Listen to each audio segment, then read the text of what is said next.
Good afternoon. Today is July 30th. It is 6:04, and this is a Budget and Public Employees Committee. Madam Clerk, please call the roll. Alderwoman Tyus. Alderwoman Sanye. Present. Alderman Browning. Present. Alderwoman Velasquez. Present. Alderman Devotie.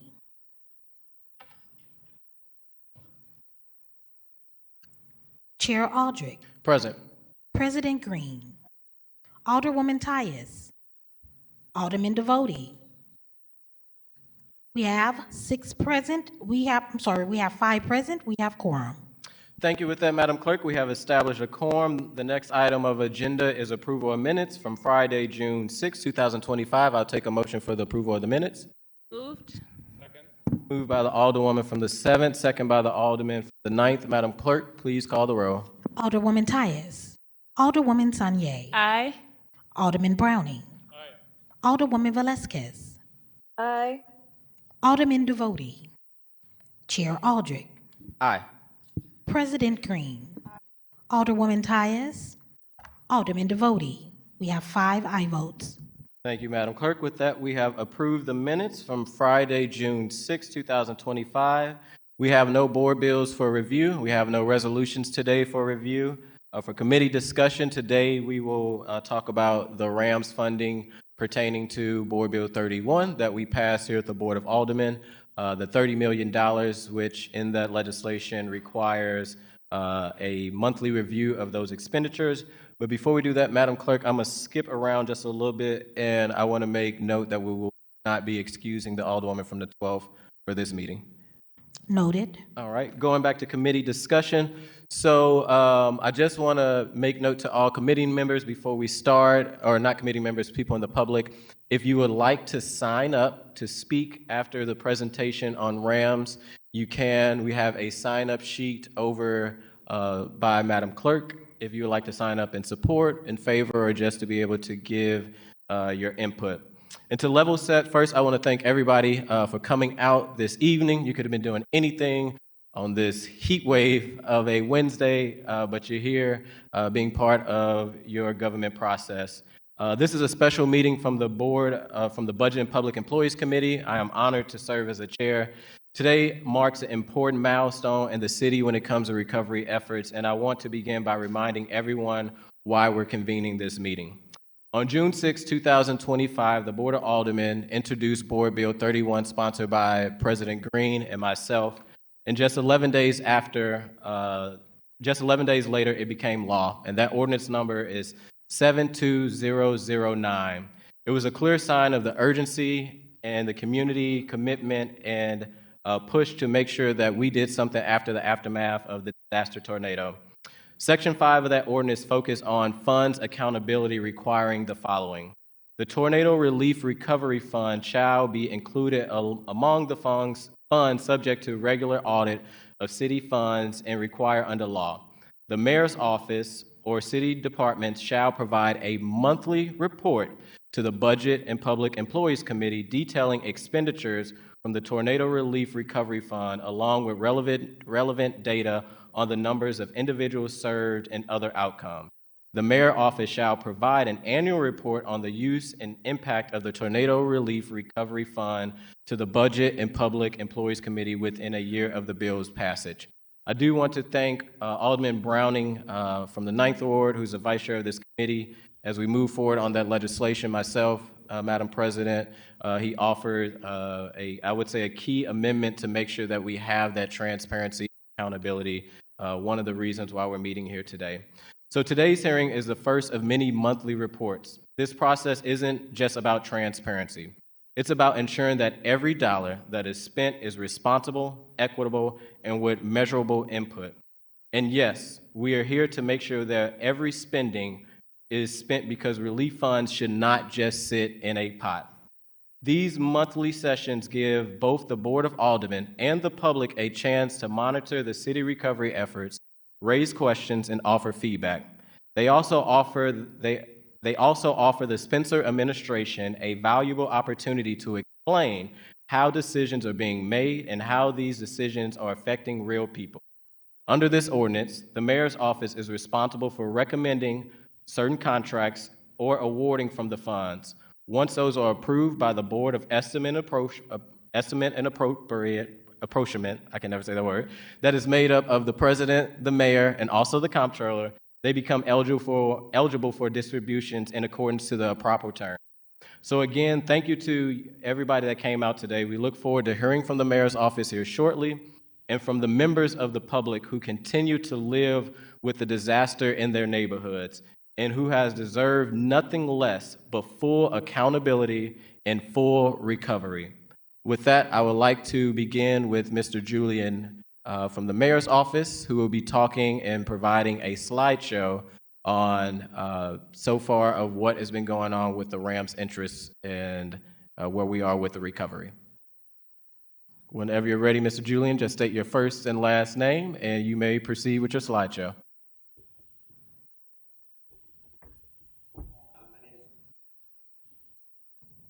Julian Nix. I'm the Chief Recovery and Neighborhood Mission Officer for the City of St. Louis with Mayor Spencer. So first, I want to start by just saying thank you all for allowing me to be here and a chance to comment on where we are with the broader recovery effort and explicitly how we're working to think about the Rams interest funds within that broader recovery strategy. So I know I have a few slides here to kind of talk about what those efforts are, to set a little bit of context, and then happy to kind of go more in depth with exactly where we are in the Rams interest fund and answer any questions that this committee has. So if we go to the next page here,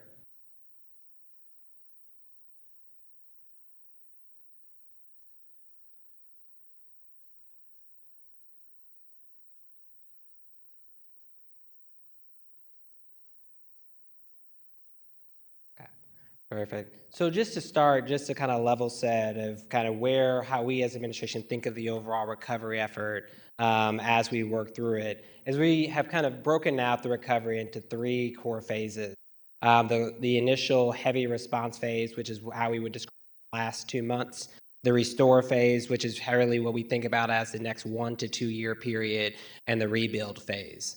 When we think about the response phase, there's a lot of different elements that was tied to that. That, of course, was Mayor Spencer working with both the governor's office and our broader federal delegation to get an emergency declaration declared early and quickly to open up aid into the city. It was the immediate safety of residents provided by our police department and our fire department.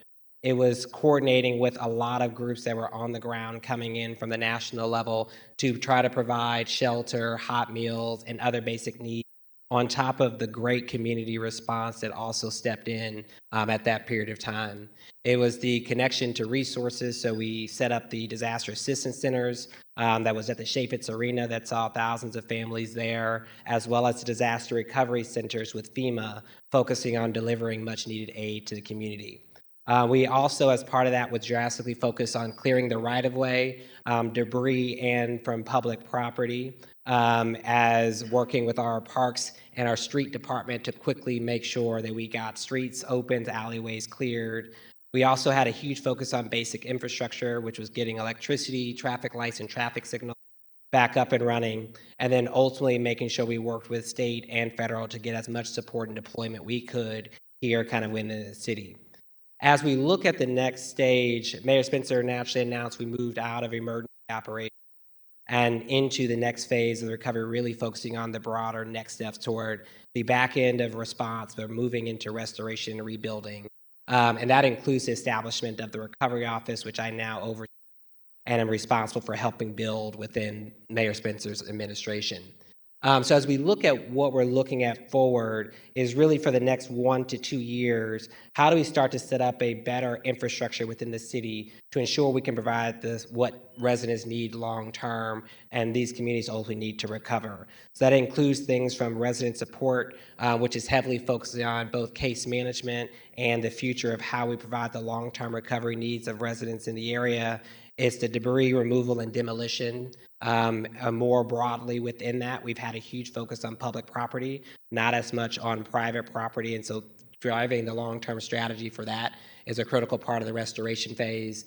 We've announced programs in building stabilization and repair that are getting launched. Intermediate housing is a huge effort. in this, as well as restoring public infrastructure, really focused heavily on both sidewalks and tree canopy. And then as we look long-term toward the rebuild, which is the next 7 to 10 years, and that work also starts more immediately, is thinking a lot more about neighborhood vision and planning, long-term housing, rebuild and infill housing, business corridor development that's much needed in our areas, but also how we think about communal infrastructure and campus institutional anchors in the restoration and renewal of those areas. So a large effort as we look at the broader aspect of the recovery, but I just wanted to kind of put where we are in context, which is really on the back end of response, really with a lot of needs still kind of in the area, with the city trying to set up long-term infrastructure to make sure we can support what we're looking at for the next 1 to 2 years.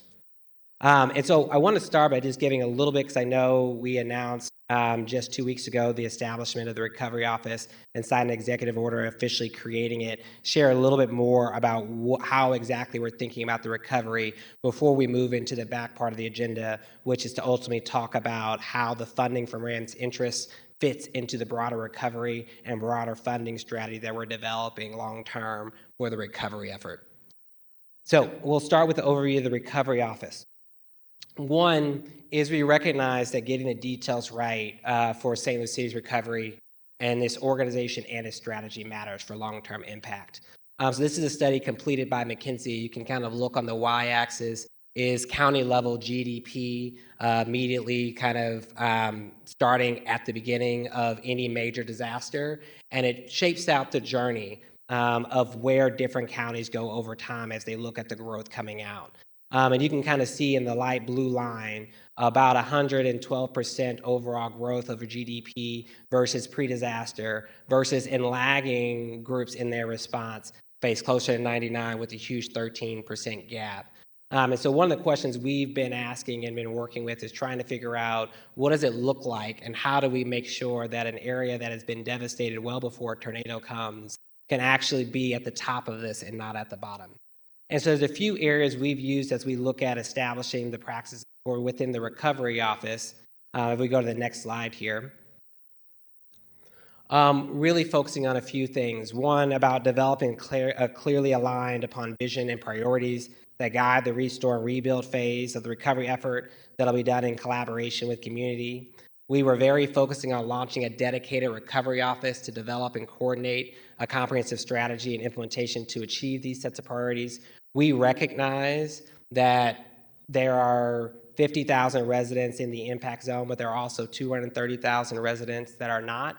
And we wanted to make sure that we were both able, as an administration, to focus on delivering broader sets of city services across the city, which has not been met, and making sure we had a dedicated focus on that, while still making sure that didn't mean we did not have a dedicated focus on the recovery efforts in those communities who will have a very different recovery journey than the rest of the city. So what we're focusing on is convening cross-functional teams and external stakeholders to help accelerate the speed of change and decision-making. We recognize that has not been as fast as we need it to be, so we're working on setting up the infrastructure to do that, supporting our teams with additional capacity and expertise, and then using the Recovery Office to innovate and adopt successful pilots that will hopefully help be able to drive change within the broader kind of region as we think about the overall recovery effort. And so there's really 5 core priorities that have been set. One of them is really caring for one another. The second, which is really focusing on the resident direct impact. The second is focused on debris and infrastructure restoration. The third is tied to restoration and housing rebuilding. The fourth around accelerated communal planning and development, and then catalyzing neighborhood economies. And so as we think about what that means, the first is really thinking about that basic care aspect, which is a huge part of what Rams Interest was intended to help support, was directly how we help impact the residents of the area, stabilize, stay in St. Louis, and recover. We are also thinking about how do we make sure we remove debris. We know that's a core anchor to safety, to preventing further decline, and creating opportunities for new growth and development.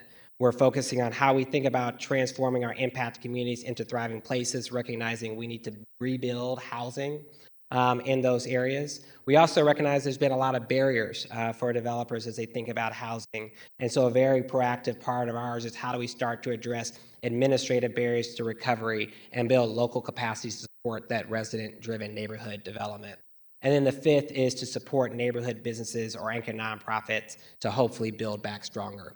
So I wanted to just start by shaping the overall aspect of the recovery effort and kind of where that is, because I haven't had a chance to report to this committee or even share this with the broader public around where we were, but wanted to kind of situate it in terms of kind of where we're headed and how the work moving through, including the accountability toward Rams, fits in to this kind of longer term, bigger term picture, which we did not have in the immediate emergency side, and I recognize has led to not the same level of responsiveness in certain areas that both residents and I expect the city to be able to provide. So going from there, just wanted to say, so there are 5 task forces that have just now been stood up over the last 2 weeks since we closed down the emergency center operation and started moving more into the recovery office. It is a cross-functional team focused on resident well-being, on debris removal and infrastructure restoration, a third on housing restoration and rebuilding, a fourth on planning and development acceleration, and a fifth on business and economic catalyzation. And we recognize there's a lot of enablers where the task forces are really being run by cross-functional supportive agencies in collaboration with nonprofit partners, with really a lot of enablers that the recovery office will hope to help set up. That's the planning and execution side, to make sure the task forces have a broader plan and things get executed and decisions can be made quicker. It's the long-term neighborhood and community engagement process. There's a large part of understanding the assessments of the damage. So we've talked a lot about how there's $1 to $1.5 billion of damage that's been assessed. How we think about the funding, we recognize that this $30 million from Rams, we recognize that all the other funding that's been put up doesn't get close to solving this massive side of the need in those areas. And so how do we understand and develop a long-term funding strategy that meets this moment? And then how do we think about the broader cost recovery effort with FEMA tied to a lot of these heavy costs? We also recognize communications and marketing and being able to share things with the general public will continue to be critical, as well as how we do monitoring and reporting and data to inform decisions, and also legal and policy. So this is kind of the work that is underway, kind of underneath my team, to kind of help support this overall effort. So I wanted to start with that and then now move more into, this is really a core part of what we're calling the assessment, funding, and broader cost recovery effort. And I wanted to talk a little bit about how we view the Rams fitting in to the broader set of funds and needs that we're addressing with the community more broadly. So if you go to the next page here, and I promise we're going to get to Rams real soon. But the funding for the recovery, just in terms of how it kind of generally works, to level that comes from a bunch of different primary sources. Usually, private insurance serves as a critical, typical source for rebuilding efforts, but we know the low insurance rate, especially in North St. Louis, makes St. Louis recovery effort difficult, and we also know a lot of people have had direct problems with their insurance providers and accessing much-needed funds. And then we also know additional philanthropic dollars and community dollars and resources have served as an additional immediate safety net. We have also know that we're working with the federal government to help unlock those broader sets of funds. So some of those current assistance programs is individual assistance. So many people may be familiar with the disaster recovery centers where people interact most with FEMA that's been awarding aid. There are SBA loans which provide support for both individuals but also businesses, interest rate loans. There's broader public assistance, which we just got final approval of to also do public-private debris removal, which is a huge step to being able to do more support directly on private property. Other programs in discussion, such as CBGDR, which is long-term community development block grants that can help fund long-term recovery efforts, as well as other requests coordinated with congressional delegation. And then there's also the local government support, which is both the required local match for state and city to unlock some elements of federal assistance. There's allocated city funds like the Rams Settlement, and then there's potential future state funds that can be requested for urgent and resilience initiatives that we're working directly with the state to provide.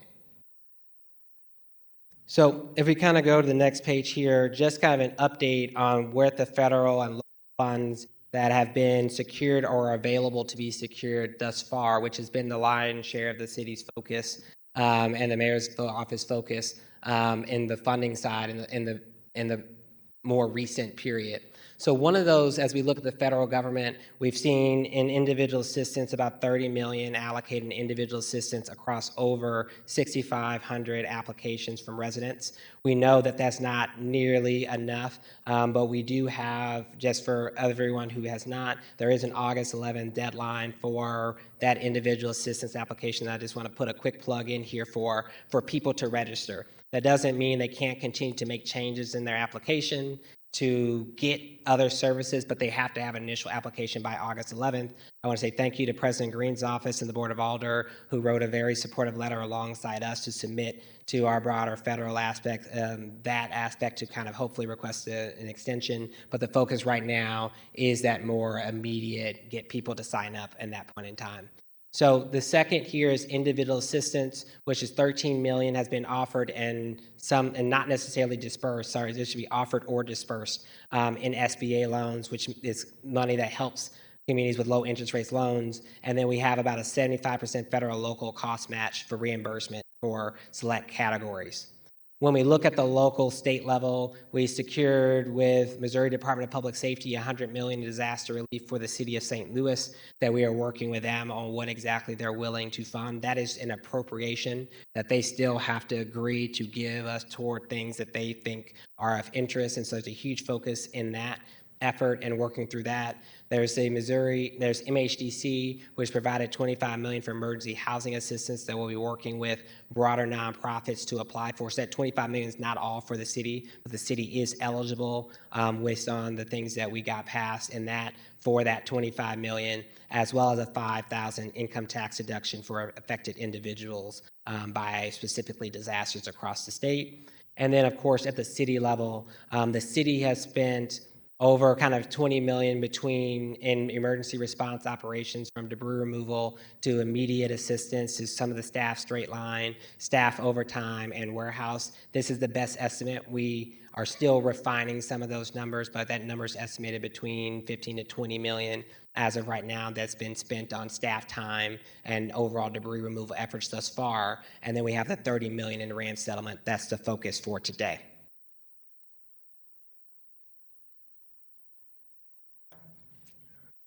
Perfect. So moving into kind of the Rams, kind of overall Rams interest update, a few kind of overall updates that I kind of wanted to provide just to level set kind of conversation for where we are, is that one, we recognize that this was an urgent crisis, and we recognize that our nonprofit community, especially when it comes to individual aid and individual assistance directly on the streets, came directly from community and nonprofit partners and people being willing to help their neighbor.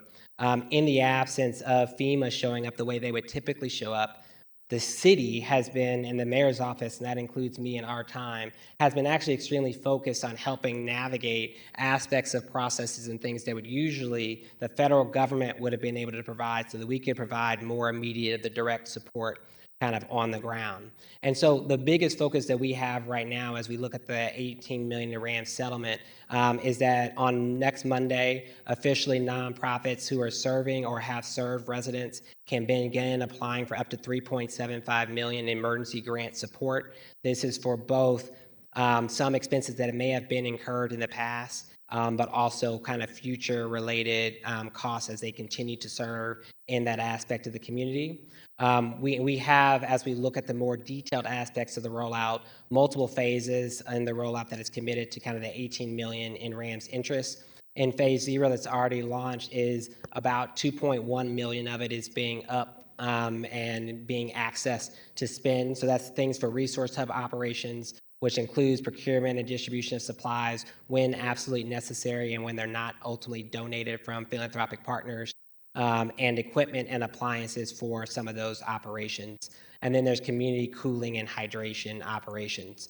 Phase 1 that we're launching in this early part of August is really focusing on about $5.75 million.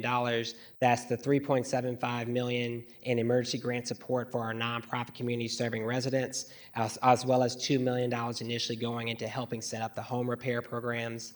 There's phase 2, which will hopefully be launched by the end of August, which is the $9.15 million in other community services for disaster case management, legal resources support, and mental health and wellness. remaining heating and cooling, and additional home repair. I do want to note that a lot of these services are being provided already. So I know, for example, case management, we've been directly working with the Red Cross, who continues to do casework directly with our partnership with the Urban League and the Red Cross shelter in their non-congregate shelters or hotel program. We've been in contact with the legal resources community and the mental health and wellness communities who've been accessing funds. And so we've kind of determined that they need funding, but the critical focus in the early part was the immediate, more nonprofit community, which has more acute immediate funding related issues.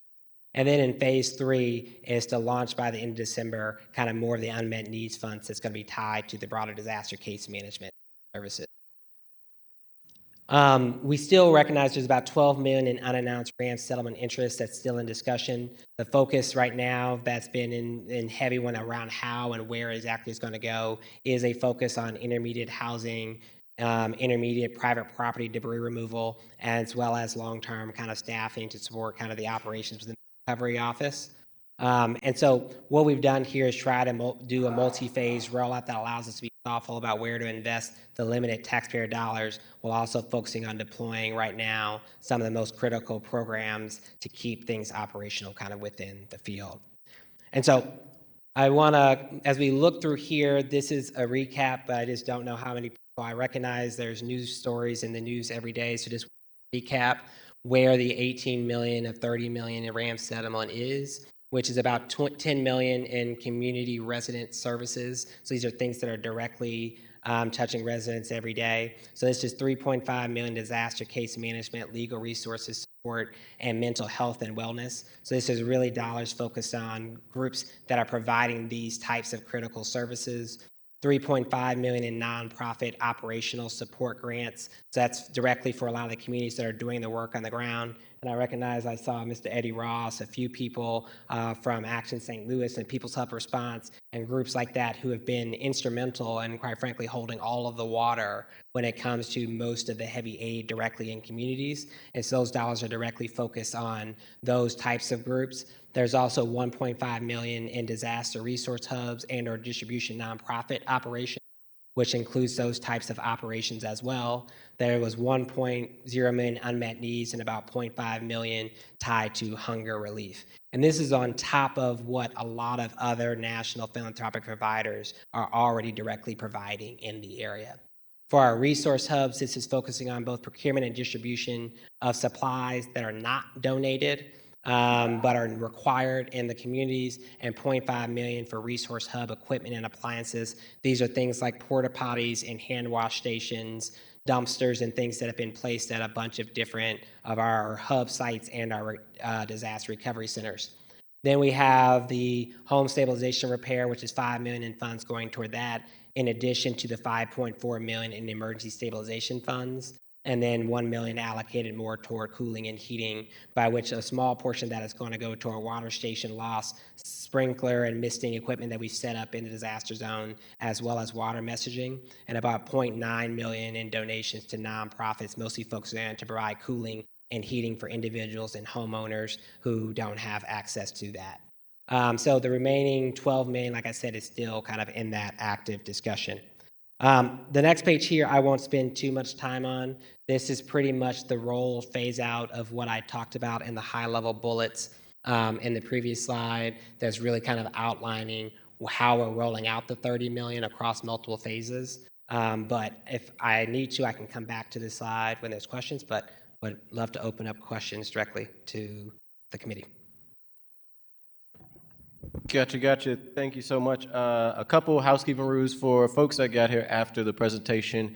If you would like to sign up to speak on your thoughts on the Rams interests and after the presentation that Mr. Nix just gave, please do. My staff member will be bringing some business cards back. I've seen a lot of people taking photos of the presentation, so if you would like to be able to have that public document, once those business cards are put on the table, please send me an email or his cards or email so we can get that out to people who want to see it.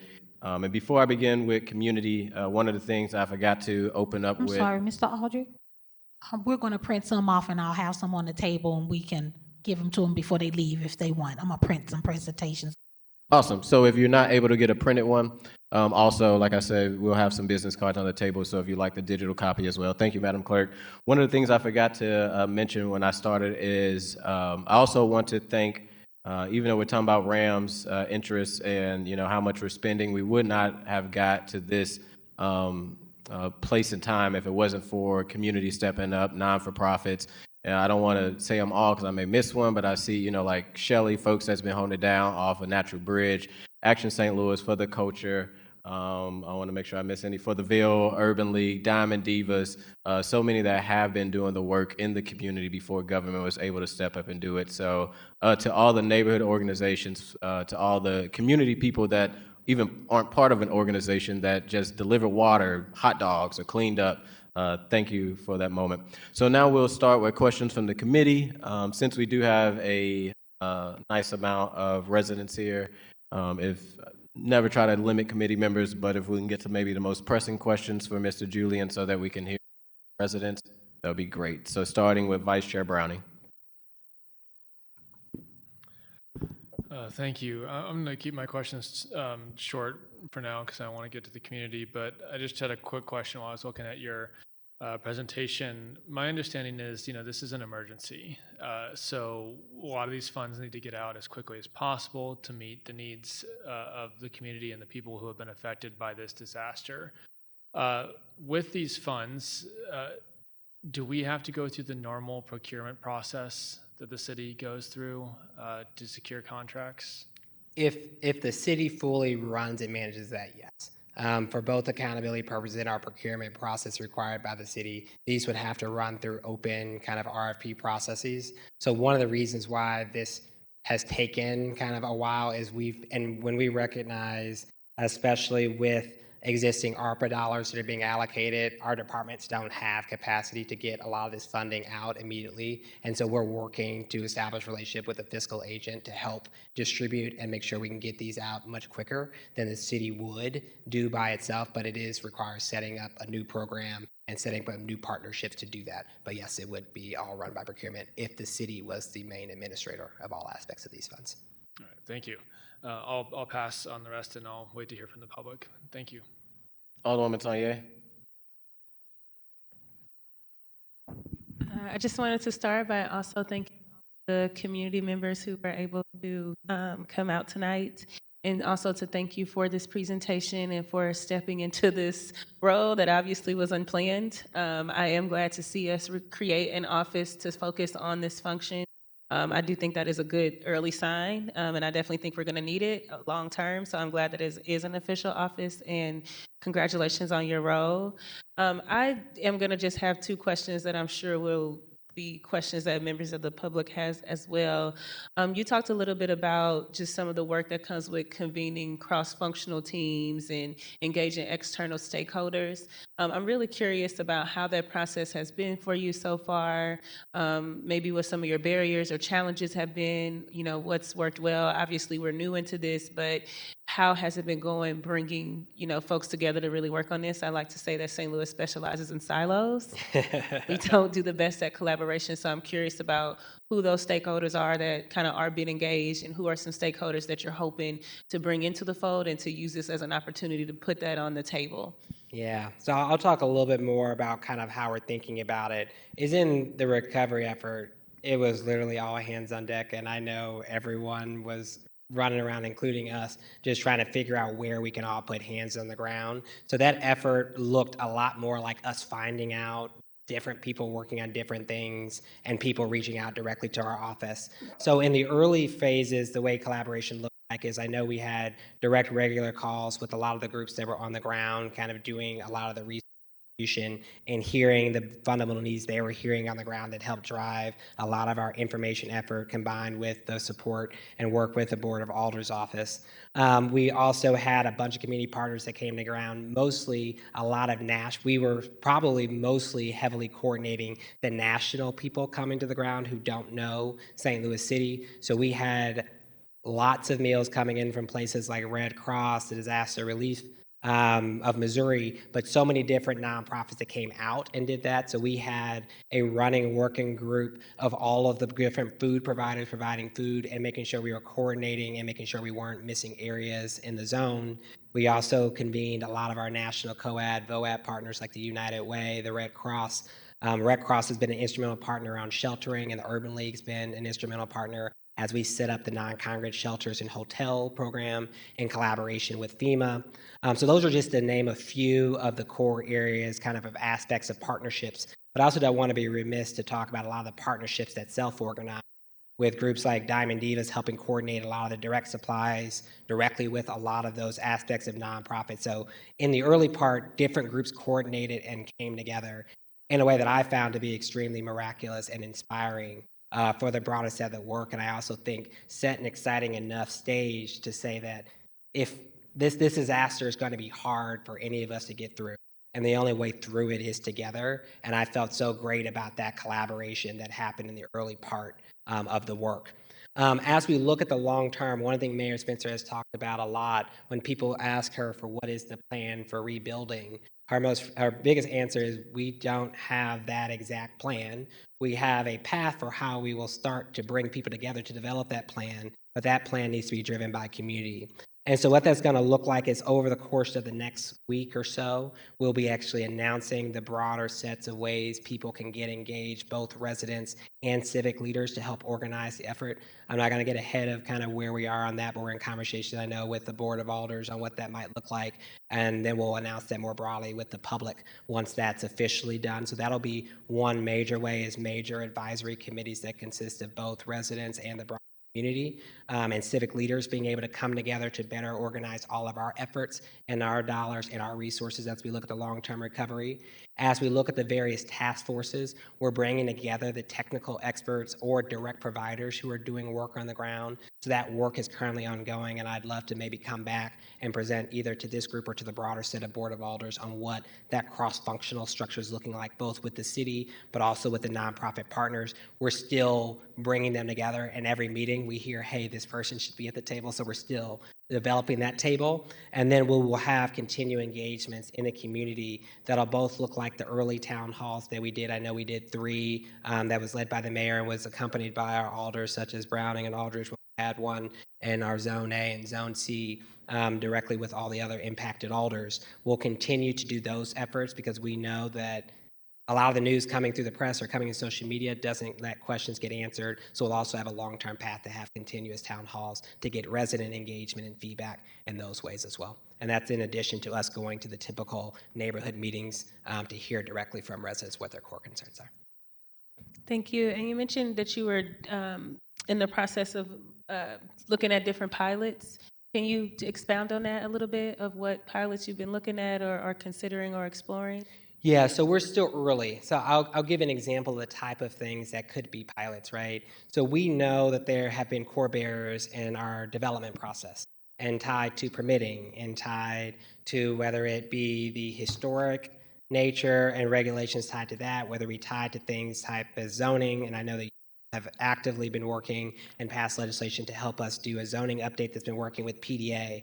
And so what it looks like is looking for, there are areas that an emergency declaration give us the chance to do, actually from an actual power to suspend rules and test new things that we already know we wanted to do through things like the ZOOP, and that the ZOOP is intended to solve, but is going to take a year to get put in place.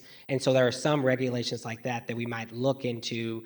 Let's suspend it in this area, see how it works, and try to see if that works and bypasses. And if we notice things that speed up the process, but actually didn't cause any pain in the actual thing that we wanted to accomplish, that's a sign that we have regulatory barriers and things that could look different moving forward, that we could actually work with the Board of Alders to actually pass long-term policy.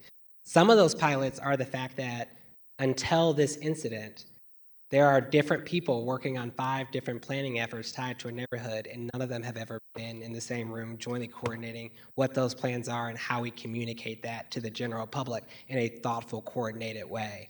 And so there's a lot of things we're finding, but I think the biggest pilot that the whole thing is going to have is not just how does the broader community outside of City Hall get past silos, but even within city government and our own departments, getting past silos and working together to try to figure out how we get more done faster and deliver the results that residents expect from the city of St. Louis.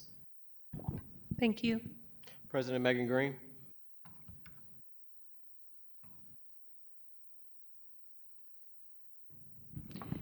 Thank you, Chair Aldridge and members of the committee, and thanks, Julian, for being here.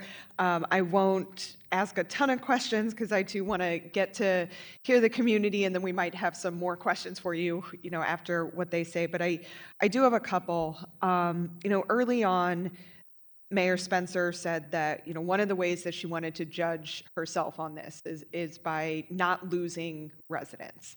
And I 100% agree with that goal. And I think that, we need to keep that as our North Star throughout this. So I want to make sure that I understand from your presentation for the remaining 12 million or so, we're looking at perhaps using some of that for housing. And we're looking at September timeline for getting that out? Yes. Okay. Getting more of a heavily planned and starting to get it. Yes. Okay. Can you tell me about kind of what this city has been engaged in thus far to try to prevent homelessness and displacement and as folks have not been able to be in their houses, how we've been working to keep track of them, to understand where folks are going and how we can get them back into their community? Yeah, no, that's a great question. So a couple of different ways. Some of them, if an immediate effort, actually has not and was not immediately focused on always the St. Louis goal. Our first goal is making sure people get into stable, accessible housing with the hope that we can set up a process for even if people leave in the short term, have an option to come back. And so a lot of the things, even the shelters that we set up in the Red Cross, were almost all in the city, but we know there are a lot of our NCS program that was set up and been worked in partnership with the Urban League has people in hotels. A lot of those hotels, given the cost and the willingness and the size of availability, have been outside of the city of St. Louis. But we have been focusing on first, how do we stabilize the people? And then how do we set the service for people to return back?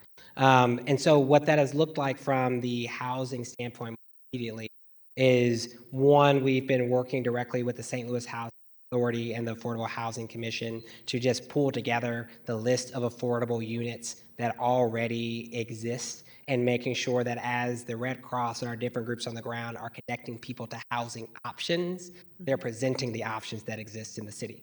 We do know, and we're still working to consolidate a lot more of this data, that there's not enough housing in the city of St. Louis that is affordable, especially for those on the north side, many of which who don't have a mortgage. And so moving to a place that costs $300 or $500 is unaffordable. And that is where we have a huge crunch.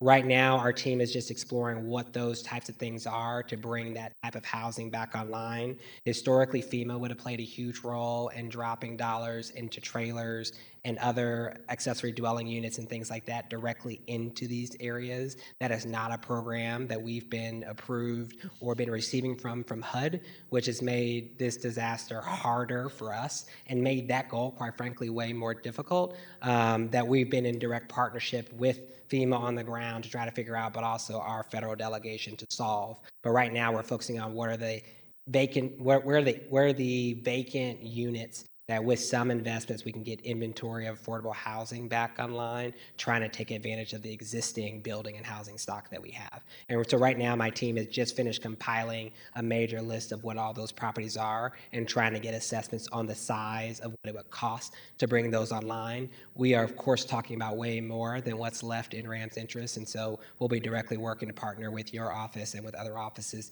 to figure out how we start to think about the level of investment that we may as a city be willing to make and how far we're willing to go make those investments to help support that. But yes, we do want to make sure some of that initial money that needs to go to intermediate housing. Okay. And that transitional housing, do we know yet what that's going to look like, beyond the trying to find places that are open and available? It seems like it is unlikely that we are getting FEMA trailers. Yes. And so absent that, do we have an idea of where we can get that additional transitional housing capacity. Yeah, so a lot of it, the immediate capacity is some of those inventory unit terms, and then we're looking into those other programs for the city. The hard part is there are not many examples of people who've done it before because the city has never had to hold this on their own, and so we're not ready to share exactly what that looks like, but it is something that we're directly meeting with housing and stuff to try to get an answer on what that could look like to then talk to the Board of Alders and the broader community about. Okay. That's all my questions for now. I may have more after the public, but I'll stop there. No, great question, a hard question that keeps me up at night. Me too. I've asked it to you 50 times. Well, we will one day have an answer. Sorry, and I also think I made a little error. Alderwoman Velasquez? No problem. Thank you, Chair, and thank you to community members for being here, and thank you to Julian.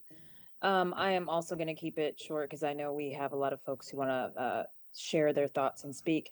But can you just tell me, obviously this is a huge undertaking for any city.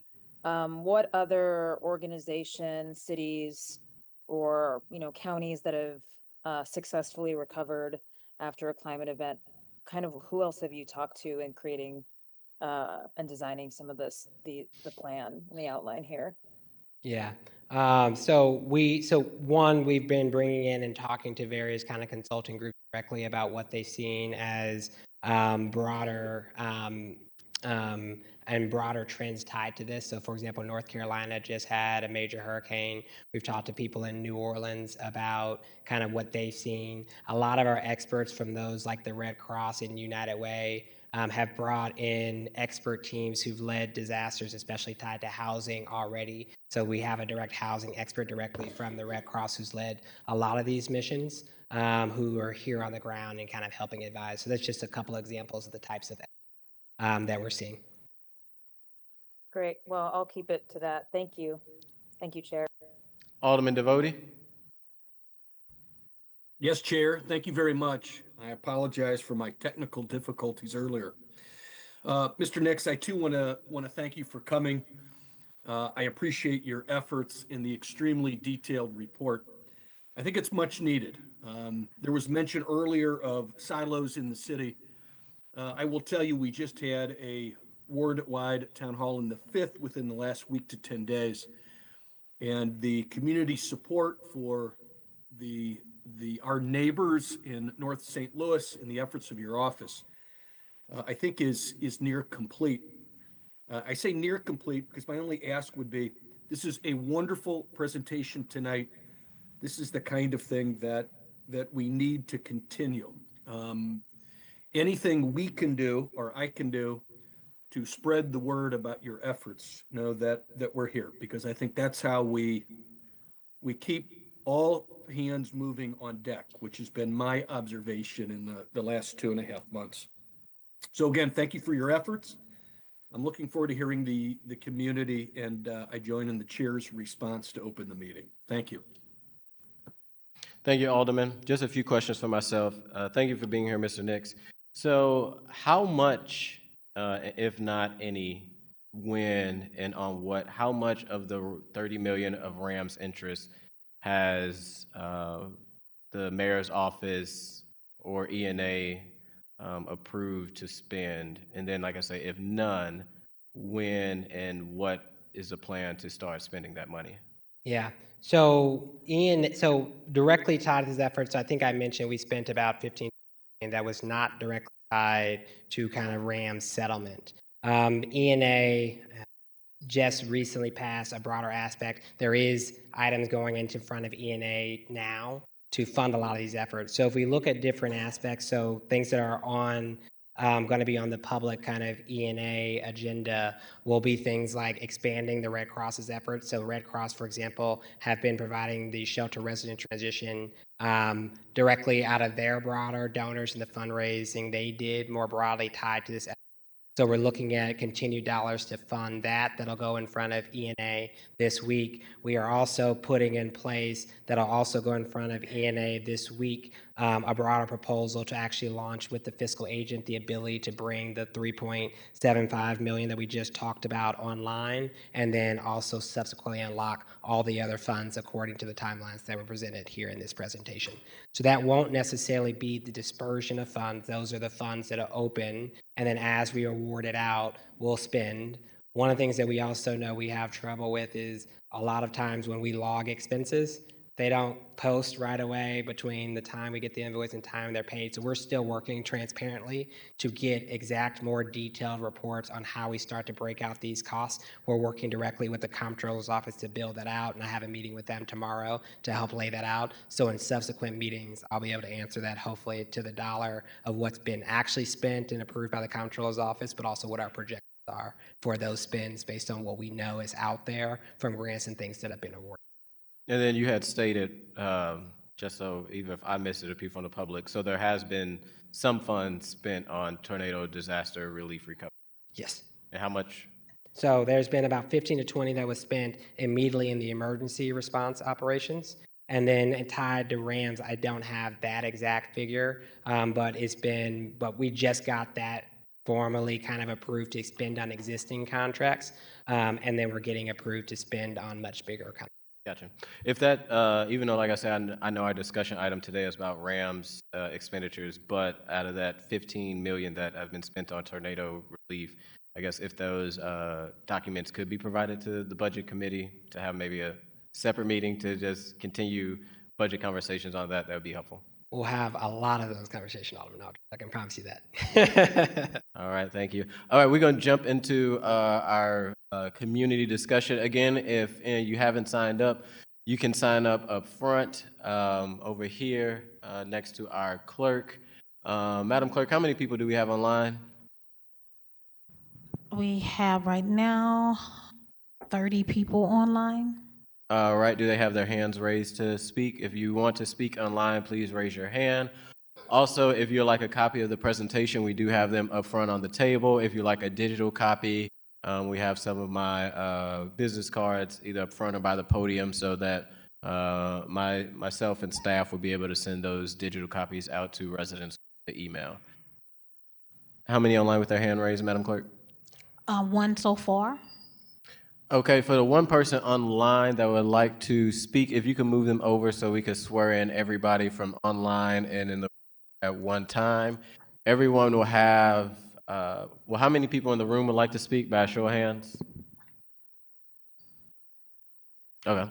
Everyone will have 3 minutes to speak on whatever you like to say, but if you are speaking, can you please raise your hand in the room? And for the person online, if you can come off, or for the people in the room, keep your hands raised. And for the person online, if you can turn your camera on so we could do this all at once. We're going to swear everybody in so we individually. Were we able to move them over? We did. For the folks in the room, just give me 1 second. Okay.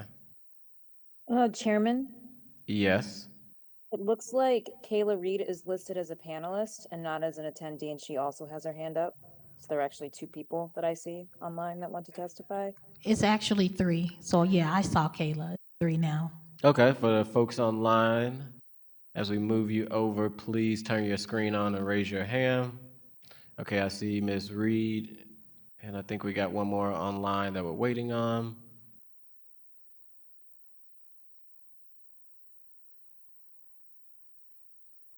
Folks in the room, keep those hands up. It's like Simon says. And what I'll do is I'll just go ahead and swear everybody in, and then the last person online, we'll figure that out. So everyone that is raising your hand online and in the room, do you swear to tell the truth, the whole truth, and nothing but the truth? All right. Everyone will have 3 minutes. What we'll do is we'll do 1 in the room. We'll transfer from in-room, online to everybody online is done, and then we'll just finish off in the room. So, Madam Clerk, whenever you're ready, please call the first person for in the room to be able to speak. Again, you have 3 minutes. We have Mr. Jim Roos. And Madam Clerk, if you could help keep time, that'd be helpful. Yes. Thank you. Good evening. For 45 years, And for everybody that comes up, if you state your first name, last name, and the ward you reside in. If you don't reside in the city, you can state the organization or where you reside at in the county. Thank you. My name is Jim Roos. I live on Lafayette. That's part of the 7th Ward. For 45 years, I managed rental housing. For the last 6 years, I've been out of my silo, getting acquainted. In 2007, I started to manage a building on Roosevelt that's about halfway between Natural Bridge and MLK. I struggled with that, and 3 years ago, or actually 2 years ago to this month, I started clearing up the vacant lot across the alley from my building. My neighbor got enthused. He did it across the alley from his building. We raised money, donations to Sanctuary in the Ordinary, the nonprofit that I ran. And we've cleared parts of 4 blocks between Barrett Brothers Park and Laclede School. And the city last year CDA awarded us, by us, I mean the Wellston Loop Community Development Corporation, $100,000 to continue this clearing work. I'm here to say that it's essential, almost a prerequisite, that all of the efforts for recovery should include not just picking up the rubble from the tornado, but deeply clearing the blocks on which the buildings are located. We called that progress sustainable clearing and greening. And I would like to see any money, the Rams money, FEMA money, used in that context. If we help a few buildings, many people recover, but the area around them is overgrown and trash filled, hard to cut the grass, we're wasting our time. I have a flyer that I've passed out to most of you here. I have enough copies for anybody who wants it. I think that's it. So I'm here to say, let's combine sustainable clearing and greening with tornado recovery. And if we fail to do that, I think we're making a huge mistake. I could tell you one other story, since I don't think my 3 minutes have run out. There's a man that owned two 4-family buildings on Roosevelt, just diagonally across the street from my building. And a few years ago, he had a fire in one of the buildings. The other building was fine. But he tore them both down, and he said, all I could get were drug pushers or drug users, and the neighborhood was overgrown. He had given up on it. So I am pleading with the citizens and with the elected officials to be sure as we can, that we clear all the overgrowth, the rubble, the cement foundations that weren't removed with the demolition, the cement steps. That's what we've done on the 5800 block of Roosevelt and Greer. We offer tours of that so that people can see what's possible. I'm going to end my, if anybody here wants flyers and you didn't get them when you came in, I'll walk around and pass them out when I leave. Do you ask questions, or is that it? We're going to try not to ask questions today unless committee members really have. I think I'm prepared enough. Anybody who wants this, give it to you. And if you want to, you can leave some on the table if folks want to Okay. take them as they go out. I think you all have copies that I delivered earlier. Okay. Thank you, sir. Next person online. We have Kayla Reed.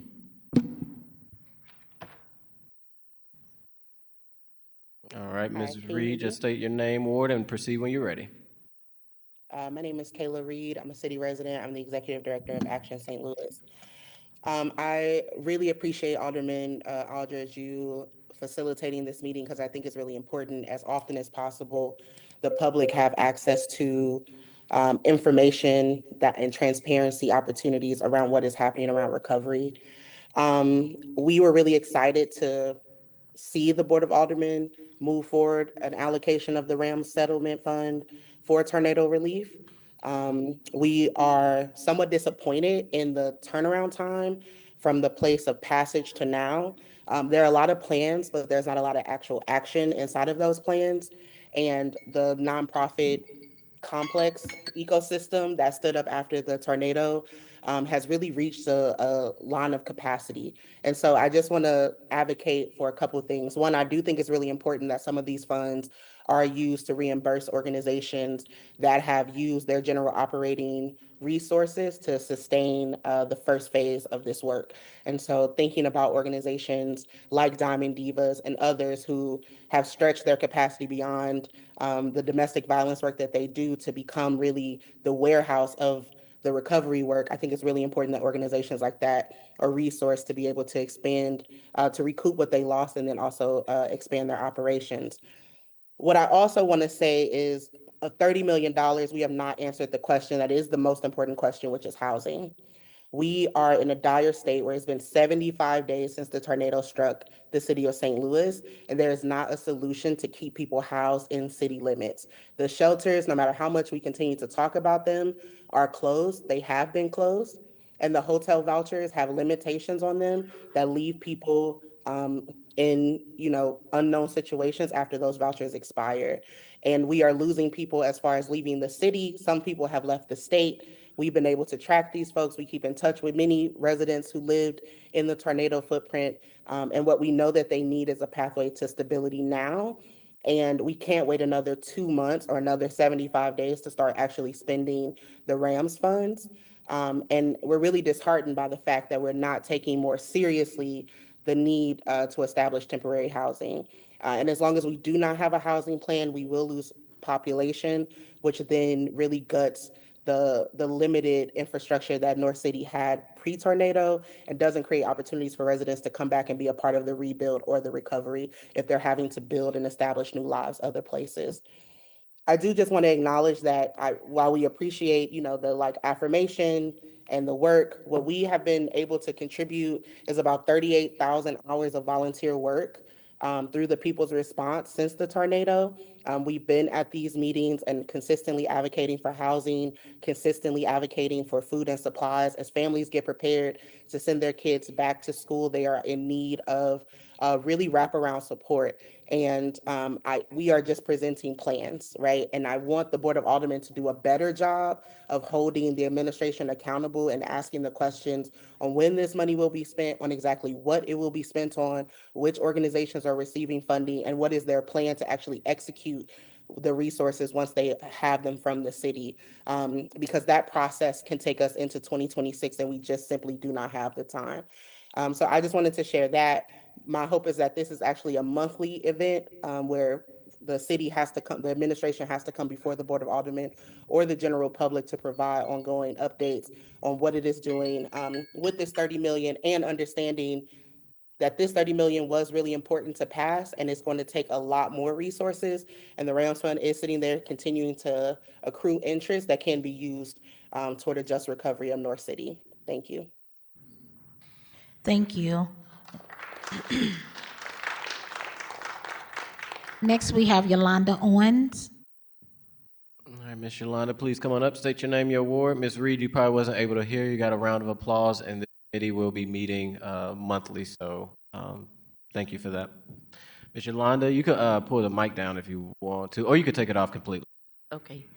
Thank you. My name's Yolanda Owens, and I'm in the 11th and 12th Ward, because we're kind of combined with the Penrose Neighborhood Association. And Kayla said everything that I wanted to say. First, I want to thank the board. I want to thank you, Alderman, for coming up with this board bill for the Rams funds. Also, happy belated birthday, President Green. You rock. But I need you guys to understand, and this is for Mr. Julian. I'm with the neighborhood association, and we're out seeing everything. We're living in it. Someone, I believe, should have been on this plan from maybe each neighborhood, maybe one citizen from each ward. We see it, we live it. The people are coming to talk to us. Our older people aren't always available. Our mayor is very, very busy. I asked you when you first got here, like, okay, what's the alderman's role? And you kind of said legislation and all that type of stuff. But when I'm walking down the street and an 85-year-old woman porch has fallen down, I see it. Penrose Neighborhood Association just went out, and I hope I don't cry. We just went out and we cleaned Natural Bridge. It looked like what I see on the news for Gaza. and I'm praying for Gaza and those children over there. But it's looking like that. If you guys engage us more, as neighborhood associations, we can say block 1, 2, 3, 4, and 5 is an emergency, and they need this. We can say that this 90-year-old woman needs something. We can say this young lady doesn't have food for her kids. We can say that this person's electricity is cut off. You guys aren't using us enough. And I may get some pushback on this, but you can't keep giving resources to these large organizations. Look to us. We're giving away shoes, book bags, cutting grass. An 80-year-old woman cut her grass and then cut a lot next to her that's owned by the LRA. We're living it. We see it. And in closing, I don't want this to be a division thing, because we care about and love every ward from 1 to, I don't know, what's the last one, 14? 14. 14. We love all of our neighbors. It's like one St. Louis. So North City need a little bit at this particular time, but if South City, West Central, West End, you guys, if y'all need help, we're here to help. So we don't want the division. We just want you guys to utilize the boots on the ground. Like that young lady said, I can tell you everybody almost in the Penrose neighborhood in Ward 11 and 12 who need help. And the last thing I'm gonna say is it's not gonna be nice. I don't see my alderman. I don't see Ward 12 alderman. I'm not saying she's a bad person. I'm not saying any of that. We don't have meetings. Miss Jameen Clark, this young lady right here, you, especially you, those people on the screen, I see them more than I see ours. That's not good. We need you guys' help. And there has to be some accountability, but there's an appreciation for what you guys have done, because it's phenomenal. Thank you for the board bill. Thank you, thank you, thank you, and thank you for the mayor has been phenomenal. She has been wonderful. Ameren, all the other people have been great. So please, please just talk to the neighborhood association. Mr. Julian, we can help you with recovery. Thank you. Thank you. And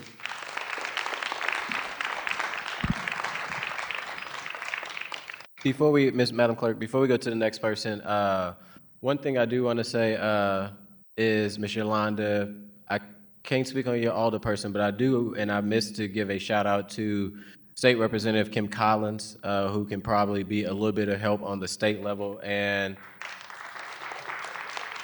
she's here today. She, when you talk about collaboration and working together, she was a huge part with bringing that $100 million down from the state level to the local level. Now, we are still working to spend that, but when you talk about boots on the ground, she is boots on the ground that could probably be able to help connect some of that. And I know she talked about Penrose for the Ville and all those. So she is here, and I do want to give her flowers. A quick question from Alderwoman Sanye. Ms. Yolanda, my question was for you, but I don't want to make you come back up, so I can ask later. It's really simple. I just was curious, does the Penrose Neighborhood Organization, do you guys have an election process for your officers? Mhm. Okay. We're 501. Okay, I just, yeah, I was just curious, and just, it was kind of reference to your question too. Like, I think most of us would say, if there's anything that you're trying to ask of the Board of Aldermen, if anybody emails me, I always respond, and I think a lot of us feel that way. So if there's ever anything I can help you with, answer to you, and I know you and I communicate, but just so you know, if you're not getting a response and there's information that maybe all of us would have, I'm always happy to, help with that however I can. Thank you. Thank you. Alderman. Thank you, Ms. Yolanda. Next person online. Next we have Miss Linda Brayboy. All right, Ms. Linda, just say your first, last name, and the ward you reside in, and you may proceed. Linda Brayboy, Ward 9. I keep it short, and mine's kind of based on something that Kayla was speaking on. I'm deeply concerned. I don't stay in the area in North City, but I was in the area a couple of years ago, and I have family and friends that still stay in the area. I'm kind of concerned because I know there's a lot of effort been put into recovery and emergency efforts and things of that nature. But as a city, I think we need to do more. I think the city need to do more. I hear about all the funds that was gathered and used elsewhere and different things of that nature, but I think more should be used for the community itself with building housing. Like, with housing, without housing, we don't have a community. And a lot of people I know wasn't insured in that area. I understand that. But to me, a lot of them funds, I believe I saw news posting a couple of weeks ago that some of the fundings may be used to help level the homes for some of the residents who was uninsured. And I think that should be done. Maybe they can let them apply for that. If their house is not habitable, help them level it, and then maybe they probably cannot rebuild it to the amount today what it will have paid cost years ago when it was built. But maybe they can put like a modular home if the city will be okay with that, or a prefab home or something there. Already have plumbing and already have electricity or what have you that's coming to that area.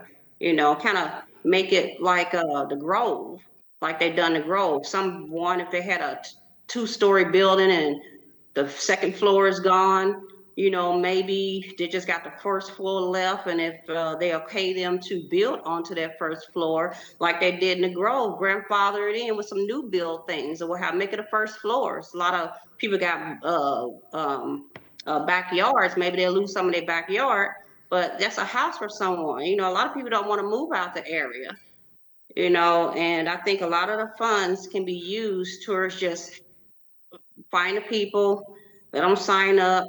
Just if you will not be able to get everyone right now with the funds, but instead of putting it to city workers for overtime, that money to me could have been used for a couple of families that could have had a modular home that with a 3-bedroom on a lot.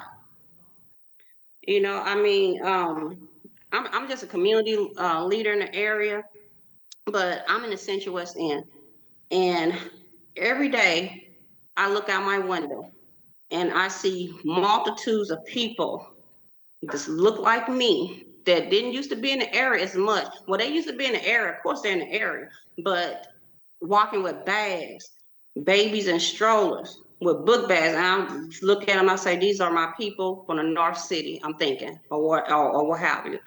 And over here at the library at Shafley, it's really crowded. It's more people there charging at phones and doing things of that nature, and which is great, but winter is coming.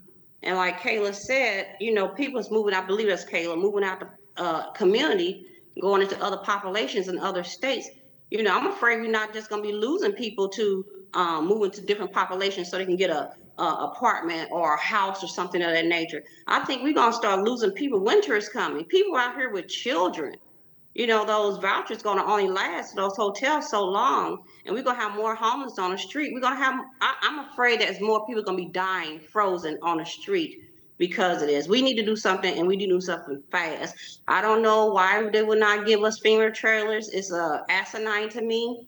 I bet you people down in Texas got FEMA trailers or something. They had FEMA there within a couple of hours, I believe, helping them. It took us 3 weeks. Thank you, Ms. So Barbour. That is your time. Thank you so much. thank you. Next, we have, I believe it's Ali Rand. Ali? All right, Ms. Alley, just first and last name, and then you can proceed, and then the ward you live in. Yep, my name is Allie Rand. I live in the 9th Ward, but I work in the 9th and 10th Ward. You can proceed. Great. I want to thank you all for doing this tonight. I want to echo exactly what Kayla said on the call. I think she summed that up so beautifully for what so many of us are feeling. And I also want to take a moment to acknowledge everyone in this room that if you're here tonight, you probably have not had a normal day in 75 days. So, a moment for all of you. My last normal day was on May 15th. And I won't get emotional up here, but I came tonight because a month ago I stood at a town hall and asked about debris removal in Academy. On July 10th, there was a press release and a statement saying this emergency stabilization program, I'm cutting out, sorry. Stabilization program was rolled out. There would be 19.2 million in funds, and 2 million of that would be for debris removal. The press release said there would be a grid by grid approach with this third-party company called Sparta, starting in the most north corner of the tornado path and working its way backwards.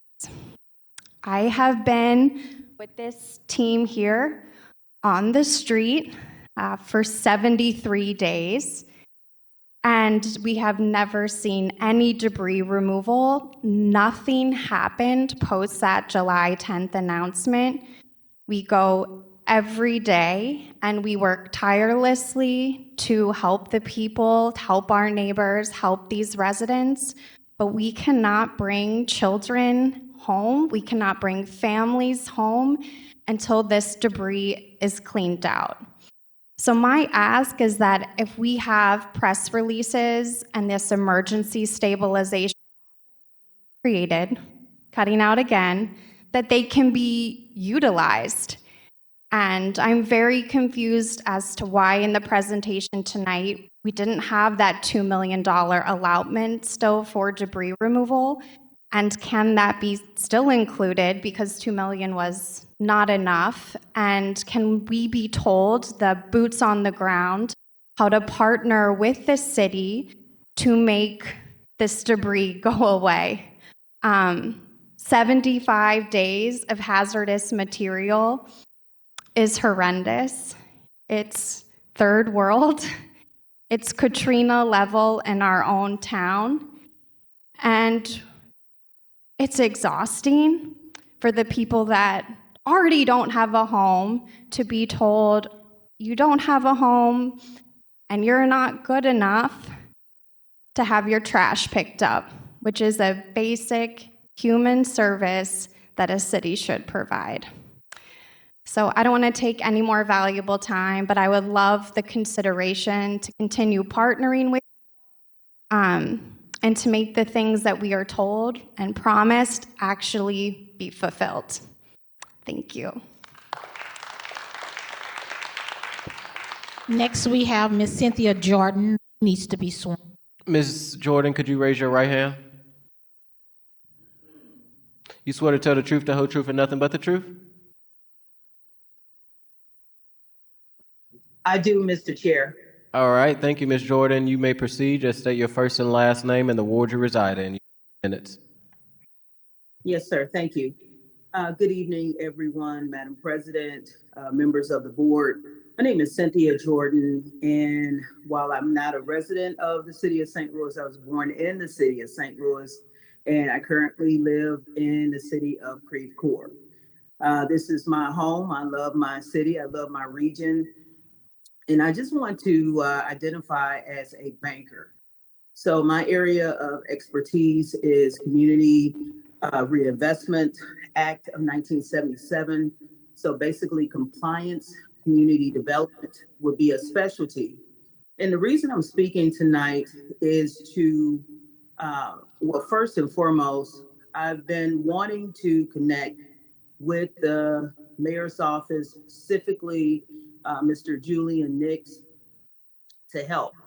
I do believe that the private sector has to be part of the solution in the approach to not only recovery, but also long-term rebuilding of our crown jewel, which is the city of St. Louis. And so I've been volunteering like everyone else, but I want to talk specifically about what we've been doing as bankers collectively.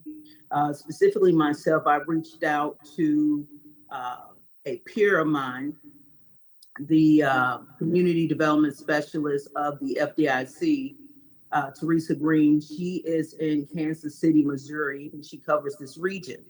And so when I moved back here from Kansas City back in April, and then we got Unfortunately, the city got hit with the EF3. I reached out to Ms. Green to try to convene a committee of banks. Collectively, there's large banks, small, all in between.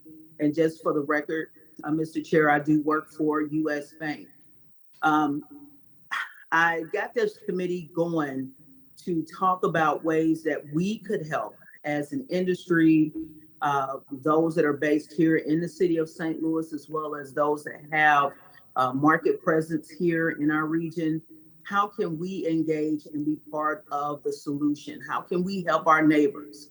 And so while we've been doing that through contributions to the American Red Cross, partnering with Invest STL, and various other community stakeholders have presented to our working group, I still want to be able to connect with the city of St. Louis, and I appreciate Megan Green, President Green's leadership. She is someone that has been an ear and keeping her abreast of what we're trying to do. But I want to widen the net, as they say, because time is of the essence. So we want to be part of the solution. We want to be able to pull together the banks. And I'm talking about presidents, CEOs, chairmen, all of those people that can make decisions and really help partner, really craft partnerships with the city as well as the nonprofit sector. If we're really serious about saving lives, if we're really serious about rebuilding our tax base, which we need for a thriving, healthy city, then you have to engage the private sector. And I do believe that that begins with the banking community. So I just wanted to express my concern as well as my willingness to be part of the solution and really partner with the city. Mr. Nix, you will see an invitation in your inbox going back to July 11th, inviting you to be a guest speaker to the working group of banks that we have put together. So with that, I will yield back any time that I have, but I just wanted to let you know that we're here and I want to help. Thank you. Thank you. Next, we have Mr. Wesley Kloss. All right, Mr. Wesley, just your first, last name, and the ward you reside in, and you have 3 minutes. Please proceed. Wesley Klaus, and I live in Lake St. Louis, but I've been helping side by side with Ali Raymond since day one. And we have been in masonry, been around for 39 years, full-time for 25. So brickwork, it's who I am. I mean, it's part of me. And we help out and work for so many different clients. And I'm telling you guys now, people of the Academy and the neighborhood and everybody around here in North St. Louis, like these homeowners are fantastic. They're wonderful people. And if the city doesn't get it together, these are people you don't want to leave. You want these people and these homes and these families to stay in St. Louis. It feels like the city is nothing but it's just been excuses. There's all these plans, nothing in place that actually is showing in these areas. I don't know if they're letting it go and they're waiting for the 7 to 10 year redevelopment plan to just do something completely different with that area, and they're waiting it out for people to actually leave. But I mean, literally working nonstop hours, we've raised and already used over $45,000 worth of dumpsters that we've done. The city has provided 0 dumpsters for this area. And I have like another guy I get brick from to try to match other brick for rebuilding these homes. The city pulled the dumpsters out, so they have no dumpsters, even like in the alleyway, to put the trash and debris. And then the city says, we're not gonna take it from the alleyway, you need it from in front of the street. So they're asking me to go up, I don't know how many blocks, to drag the debris from the back of the house to the front. How do you expect people to take the trash through the gangways to the street? And then the city doesn't pick it up, and then they're gonna provide dumpsters, and they don't. They want it on the curb, then it has to be in the street. And then it gets to a point they're gonna be there, they're gonna show up, nothing happens. So then I'm using all our equipment, machines, and guys to load up all these dumpsters and call them in to get picked up. And just more debris and more trash is just getting built up in front of all these homes. And then everybody's trying to rebuild and fix what they've got and call a home. It's hard to have a home whenever you got a pile of trash sitting in front of it. And how it's not a landfill. And the city is making it look like it's a landfill by not providing more to these areas and showing it. And boots on the ground, haven't seen any. and that was a joke with the National Guard. And who is, like, all these funds that are being provided, who's watching where it goes? Because I know how this stuff works with donations and city and like other big projects, and you give out money to contractors, and it's on who you know. And somebody's, you can tell you what, I give you this job, I'll give you this. Nobody's looking at these bids and these estimates to make sure it's a good price and a good deal. I don't know how many people are taking advantage of the volunteers and these groups and these organizations, because everybody thinks that, okay, you need help, you need a machine rented, you need this, you need dumpsters, okay, we'll help you out. And they think you got a good heart, and they're charging them way too much. I don't know how many thousands of dollars that end up helping out.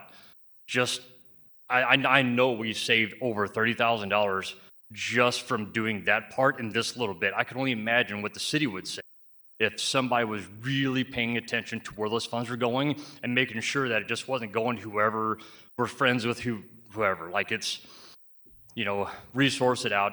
The city has a lot of pool, he had a lot of money. Okay, if we use you for this, what's the best price you can give? Bid it out and make sure it's actually for the city's best interest and the homeowners and everybody else, and not just pissing money away. Because you can say you got 10 million you're putting out, say you can save 2 million, that's going to be rebuilt. But these homes need to be rebuilt now. I mean, something's got to be done. You got wintertime coming up, like you mentioned, and if something's not done, I don't know where they're going to go. You want these homeowners to stay here. And so far, there's been little to nothing on the Academy area and surrounding areas. Like, I've been there every day and have seen the city come through once picking up tree stumps. And I've seen them 2 other times playing around in an empty lot. That's it. Thank you, Mr. Claus. Thank you. Mr. Chair, can I ask a question? Mr. Kraus, Madam Clerk, we're going President, you can come back up, sir. Yeah. One quick question from President Green. Just want to make sure that I am understanding you correctly. So the dumpsters that were in the alleys have been removed? Yes. And on Vernon, I think, was the other street that the guy said he asked if I can pick him up and take him to the street that was in Gangway. So there's literally dumpsters removed, and the city has provided 0 on the streets when they said they were going to. Like, literally, put the debris on the streets, we'll pick it up. It's been there for So are there 2 weeks. Have roll carts been provided or? Nothing. Nothing. Okay. From the city. Okay. Like, Just wanted to literally make sat there sure for I 2 weeks. understood We've that had- correctly. Like, we stopped bringing in dumpsters, and it got to a point of sitting so long that we ended up having to spend donation money that could have been used to rebuild other, like, put into rebuilding a house, 4 more dumpsters. So that's the other thing too, the donation, like the money going towards debris. And I think you mentioned, is that going to go back to some of these organizations that are spent money on dumpsters so they can put it into the actual homes and rebuilding? Yes. So one of the pots of money that I think Julian said is going to be released on Monday will be for organizations that have been doing on the ground work, and that includes being reimbursed for expenditures that organizations have made, because we know that there's been a lot of organizations that have gone through their reserves and helping to hold this down. So according to the presentation Monday, those funds are going to start to be released. They've got receipts for all of them. And even like I mentioned before on paying attention for cost, just switching out dumpster companies almost cut the price a third for each dumpster. Yeah. And that's just something simple that if somebody could really watch that money and where that's going to make sure the price is where it should be and not take advantage of just because it's a city, right? I think would make a big difference. Okay, thank you. One quick follow-up question, sir. What exact block are you referring to? We're on, so it'd be Union and Delmar on Enright and Kensington. Like, we've been on Clarendon. Yeah. Okay, just asking for clarity for support on that from somebody from the mayor's office. I want to know exactly what areas. Okay. Thank you. Okay, for the person online that's raising your hand, if you can raise your hand so we can swear you in. If you swear to tell the truth, the whole truth, and nothing but the truth. We can't hear you. I don't know how. Oh, we can hear you now. Is your hand up? Okay. Yes, I've already been sworn in with the first group. Okay, I didn't catch you. Can I, just in case, you raise your hand and you swear to tell the truth? Yes. All right, Ms. Kim, you have 3 minutes. Please state your first and last name and the ward you reside in, and you. Okay. My name is Kim Squalls. I reside in Ward 13. I grew up in Ward 11, right across the street from O'Fallon Park. Our family home is still there. We have gotten some help from FEMA. And I have two questions. How do we apply for funding to repair the house? Because the house has it's a 3-story, 3 chimneys, and needs tuck pointing and all of that. House is in relatively somewhat good shape, but we still need some help. My second question is the children. Will the schools be repaired in time for the new semester and not have that chaos we did last August when there were not enough transportation? And if the schools are not prepared, where are the children going to go? Thank you for that, Ms. Kim. Typically, we do not do the answer questions in committee hearing, but I will say to you, I didn't hear your first one. If you do want to repeat it, SLPS is not under the authority of the Board of Aldermen, so we do not have input, or we don't have decision making when it comes to our public schools. That is your Board of Public. What's it called? SLPS. Public Board of Education. Okay, well, I'll trust me, I'll be on it. My first question was, how do we go about applying for funding to repair our home, my mom's home and my aunt's home, So you my would, childhood home? have you applied for FEMA funding? Yes, That will be the but first. I was referring to the funding the city provided. That hasn't been released yet. Okay, when will it be released? If Julian, you want to come up real quick and just answer?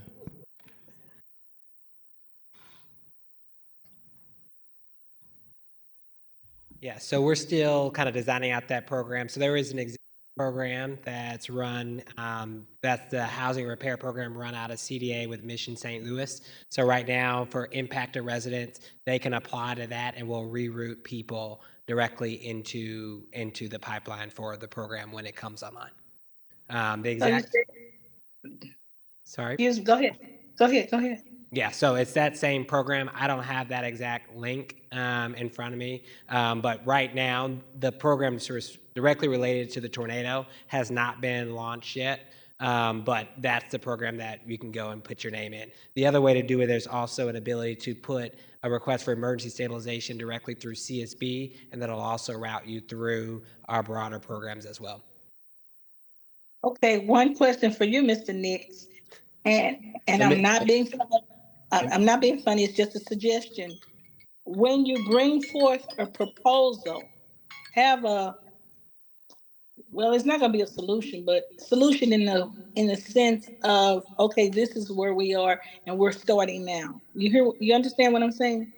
I got you. Yes. And thank you for that, Ms. Kim. Like I say, technically we don't do back and forth, but I want to make sure.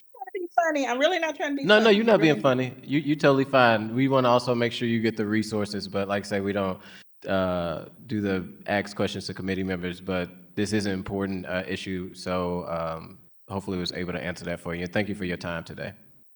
Thank you. All right. Next person in the room, Madam Clerk. And next we have Sean. I can't make out the last name. Sean Will the real Sean please stand Karung? up? Please stand up. All right, Mr. Sean, as you come up, state your first and last name and the ward you reside in, and then you can proceed. I apologize, everyone. I thought that was just the sign-in sheet. I appreciate you all. I don't have any questions. Well, there goes 3 minutes saved for somebody. Thank you, Mr. Sean, for being there. So we'll jump to online. And next we have Tina Kramer. Miss Will Tina, need to be sworn in. if you could raise your right hand so we can swear you in. You swear to tell the truth, the whole truth, and nothing but the truth? I do. All right, Miss Tina, state your first and last name, your ward, and you have 3 minutes. You may proceed. Tina Kramer. I have a home in the 13th ward, I have a home in the 11th ward, and I have a home in the 10th ward. I'm really outdone by the lack of movement that has happened since this tornado. You all have changed the goalpost every time. And as a citizen, we are constantly trying to meet the expectations that you have for us so we can get the help that we need. Yet, every time there's something new that we have to do. Put the trash out, we'll pick it up. Then it was, okay, we need special teams because it's hazardous. Well, understand when we put the debris out there, it was hazardous for us to drag it to where it was, and there are no special teams that are helping us do that. Not even offering equipment, gloves, trash cans. There are no resources. And when we stand up and say the city has not been here for us, everybody wants to ask, what can the city do? What more can the city do? The city has done nothing. Then we're hearing about the school board. Please don't tell me the school board is something separate. I understand that. But when the school board starts preparing to close down schools, to me, that seems as though they don't plan on the residents coming back. It seems to me there have been no move. Kara Spencer said time and time again at those neighborhood meetings that we want the residents to stay. We want the residents to stay. How do you expect the residents to stay when you aren't doing your part? Everybody is doing the best they can to navigate this situation, and we're always hitting those roadblocks of, we'll have it next week. We're working on the plan. It has been almost 3 months. What more is it that the citizens can do? How long is it going to take down a plan? How long we have so many other operations and things going on, yet you're celebrating turning downtown into an entertainment district when you have people who are homeless. Thank you. Thank you, Ms. Kramer. Next person in the room. Next, we have Christopher Gladney. Mr. Christopher, first and last name and award you're resigning, and you have 3 minutes. Christopher Gladney. I live in the 11th Ward. And again, for everybody, I am the president of the Northside Independent Neighborhood Association. And I said it July 8th at the last town hall meeting, and I'm gonna say it today. The stall tactics that have been going on around this $30 million and everything else has to stop. This is totally, totally, totally unacceptable. I'm looking at this paper here, talking about respond, restore, and rebuild. But I also, looking on here on my phone, about the Team 4 plan, conservation, redevelopment, and depletion. Can you speak into the mic a little bit more? So I look at this, and to me it screams gentrification, just like Team 4 screamed gentrification back in 1974 under the Rand Corporation. People need money to fix their homes, all the money, not just 30 million, not just whatever, all of the money. Mayor Spencer, before she was elected, said the city is flush with cash. Where's the money? People are tired of waiting. People are tired of the stall tactics and the political goobly goop or whatever. People are tired. The other thing too is this. We need a public policy of economic development in the North Side, not a public policy of containment. This is ridiculous that we're sitting, this is like 4 meetings now. 4 meetings, and nothing has happened. And it's unacceptable. I mean, if the city believes that everybody in St. Louis deserves to have the best, then I believe that the city should put its money where its mouth is. Otherwise, everybody here is a walking contradiction, and the people are tired. People want results. They want results now. They don't want to wait and for another debate, for another meeting, talk about, oh, we're going to give this or we're going to give that. No, people need money right now. People need to rebuild their homes, and when wintertime comes, where are people going to be? We got people right now on Newstead Avenue with nothing. Nothing. At that last town hall meeting on July 8th, there's Sister Gwen that talked about how time and time and time again she called the city for help. No help. The only thing she's gotten from the city was a dumpster to try to clean up the place where she used to have her house. Again, the city's got to get off the pot and do something, because the people are tired. The people are not playing around. Their lives have been upended since, somebody talked about an emergency. It's been an emergency since May 16th. It's still an emergency now. Let's act like it.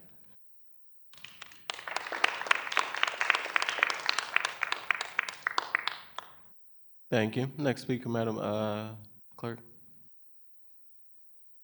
Next we have, is this Kelsey McGowan? Kelly McGowan? Ms. Kelly McGowan from Transform 314. Could you state your first and last name and the ward you reside in? Yes, my name's Kelly McGowan, and I live in the 9th Ward. Hey, Alderman Browning, what's up? So I have a couple points I wanted to speak to today. So, well, first, I'm a proud resident of the 9th Ward and also founder and executive director of Transform 314. So I'm centering both of those hats here. So my first point I wanted to speak to this evening, transparency with how these funds are being spent is not optional, it is necessary.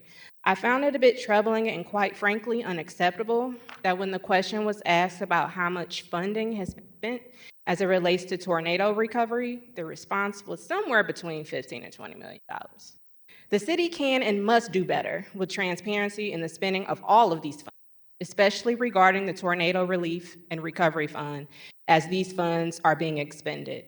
How can the public see where these funds are being allocated? Can it be added to the city's website? Can this information be included in the meeting packets for this month's meeting? Can the city partner with other community-based organizations and media outlets to get this info out to make sure it gets to the people? Also, we need to know the decision-making processes and how these funds are being allocated. Is it a data-informed approach, community-informed approach, a combination?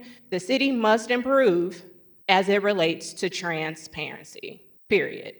My second point, we know this is an all-hands-on-deck situation for our city, and recognizing this, I have reached out to the mayor's office multiple times, seeking the opportunity for collaboration with our organization, Transform 314, primarily regarding community engagement. I have also explicitly mentioned this. I've said this at our monthly meetings. I've said this via email, reaching out to folks, that we are not seeking any funding from the city with these efforts. And I'm really urging that the city uses this as an opportunity to build back better in true partnership with current residents and organizations that are wanting to do the work for the betterment of our city. Again, we're talking about eliminating these silos, bridging these disconnects, and that also must include working with residents, working with community groups and organizations that want to do the work, especially with organizations that are not seeking funding to work with and help to do the work. So that's all I have to say. I really appreciate the opportunity, and I really appreciate Alderman Aldridge, you just being willing to have this conversation in community and during an accessible time for us working folks to be able to engage. Thank you.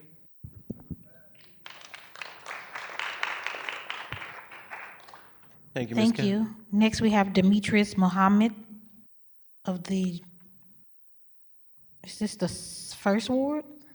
21st. Oh, we don't have 21, the 14th. So 14th maybe ward. you are probably in the 14th or 11th. We 14th, don't- okay. It's okay, Mr. Muhammad. Just state your first and Yeah, it last used- name. Used to be 20. It's been a while. Yeah. It's been a while. My Thank you name for is- coming. You have 3 minutes. Yeah, my name is Demetrius Muhammad. I'm a member of the American Institute of Architects, and I'm also president of the St. Louis chapter of NOMA, which is National Organization of Minority Architects. Number one, first of all, I'd like to thank the St. Louis Building Department. They've been of great help to us in helping people to get their homes rebuilt and easing some of the processes. David Price and can't think of the last name of the other guy, Dylan. They've been coming to our meetings, that we have every Friday, and trying to find a way that as architects we can get our services out and explain to everybody what it is that we do and help them to get their homes rebuilt. That's just kind of one of the things I want to say. One of the things Mayor Spencer had mentioned is that she wanted to keep people in the city. And one of the things that I'm finding, kind of boots on the ground type situation, because I'm out there, doing projects for people. Most projects run about $30,000, to help get the homes rebuilt. If the city and that $30 million could somehow find a way to equitably give out grants, if it's $5,000, $10,000, until the money, runs out, just to help to get the process started, to start getting the buildings enclosed in some way, shape, or fashion, so that they don't continue to deteriorate. I think that would be something that citizens would appreciate. Like I say, you guys are doing some things, right at the building department on that level to help them to get professional work, done and get it done correctly.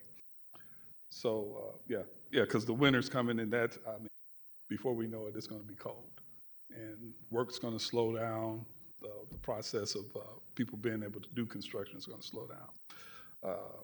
One of the other things I wanted to mention, we talk about, rebuilding. There's a guy down in Atlanta, his name is Booker T. Washington, believe it or not. He does tiny homes. You can look him up on YouTube to see what he has done. But what he has done in the process is he's brought down the cost of homes.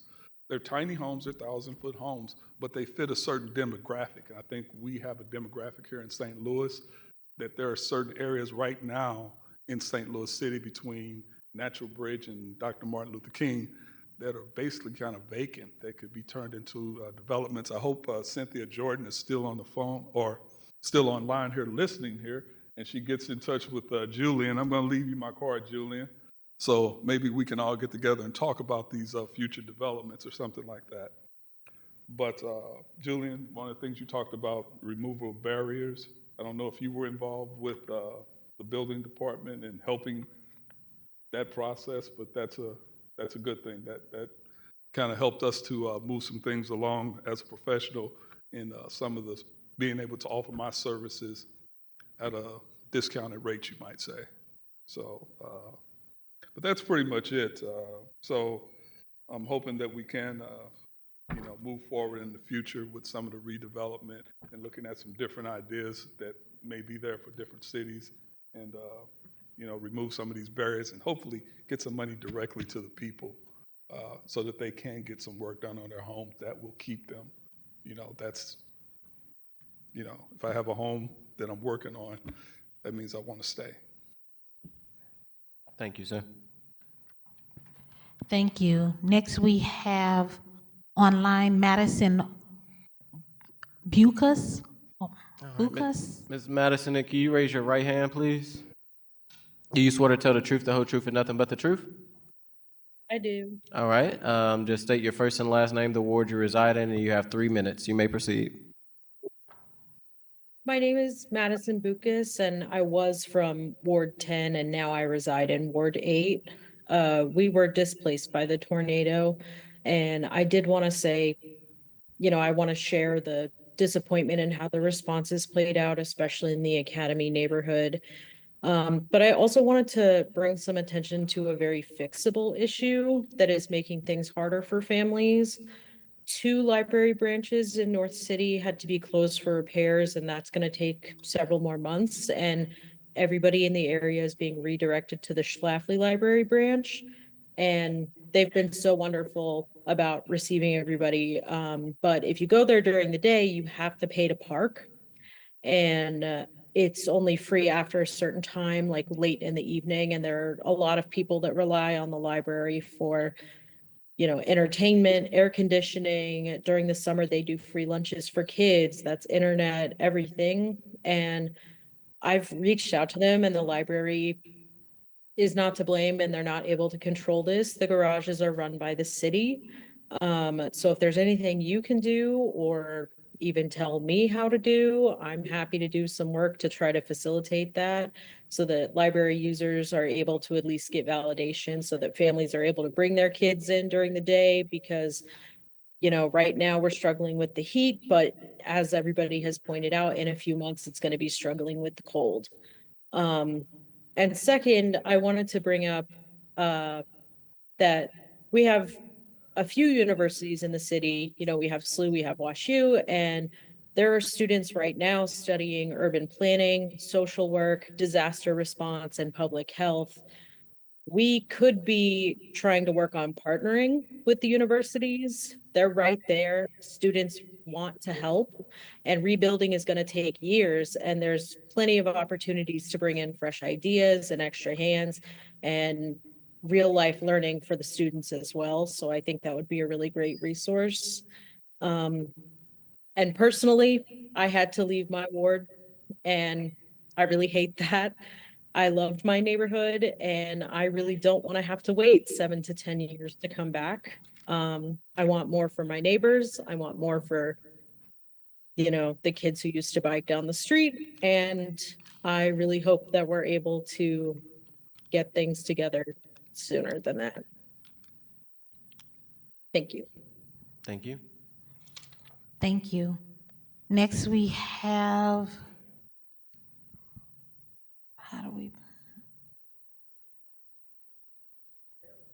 I'm sorry, he crossed out. Josephine Perkins. Josephine still here? Going once, going twice. No, Miss Josephine. Okay. Okay. Chris Wilcock. All right, Mr. Wilcox, say your first, last name, ward you reside in, and then you have 3 minutes. You may proceed. Thank you. My name is Chris Wilcox. I live in the 14th Ward. So, I mean, one of my initial reactions to that presentation is that it really highlights how important it is that city governments need to start having their own administrative capacity, so that they don't go to corporate management consultants to get answers to questions that they should already know the answer to. I mean, hearing the name Kim McKinsey and Company, I mean, was Satan's and Sons not available? Hearing their names means the vampires are already invited into the house, which means that those of us who are alert about developers and other profiteers trying to profit off at poor people's expense need to have our stakes ready.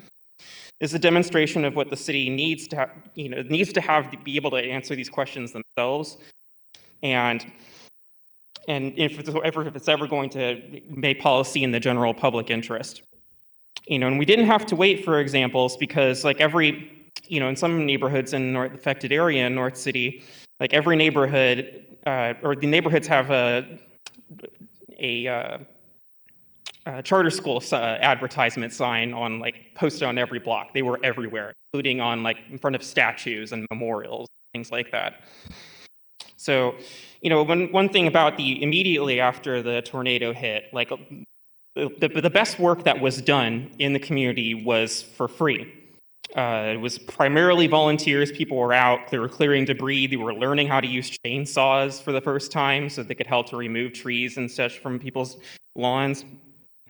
The only paid city employees there that I could find were members of the sheriff's department who mostly stood around not doing anything useful. And I remember distinctly one with a blue line flag pin on his vest lining up for the volunteer hot dogs.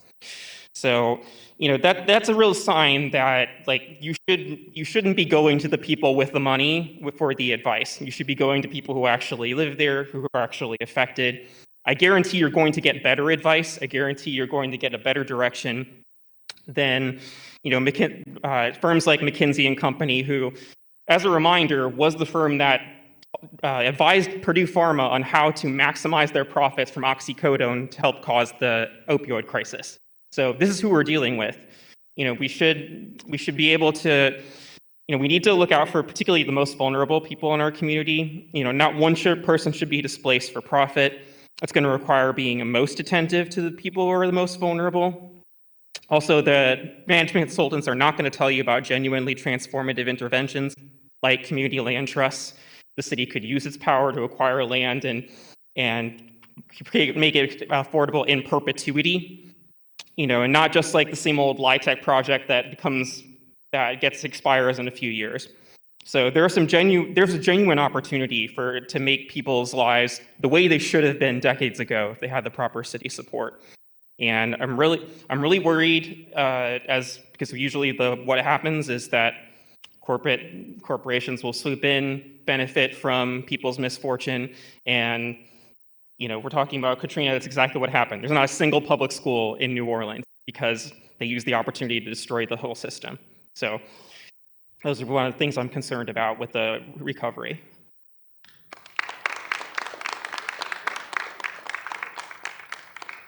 Thank you.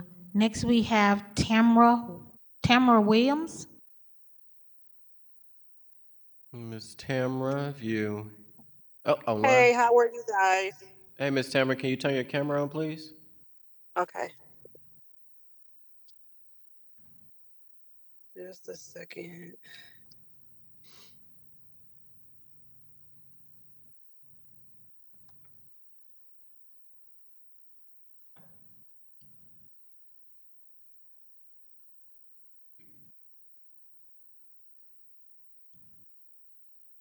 Are you having trouble turning it on, Ms. Tamara?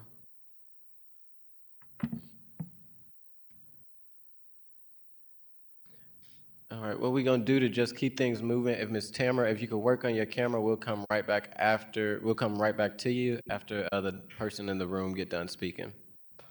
Madam Clerk, could you call the next speaker in the room while she works on getting her camera together? We have Justin Eidelberg. Justin Eidelberg, Mayor from the West Side, please state your first and last name and the ward you reside in. It's unfortunate due to the consequences of my tax bracket, I can't comprehend. Is that your 3 minutes already? Oh, Okay. I'll start there. You got 3 minutes, Justin, you may proceed. Thank you all, appreciate you all. My name is Justin Eidelberg. Oh, my name's Justin Eidelberg. I live in the 10th Ward. And I want to talk to you all about the first thing, HHP, Housing, Health, and Policy.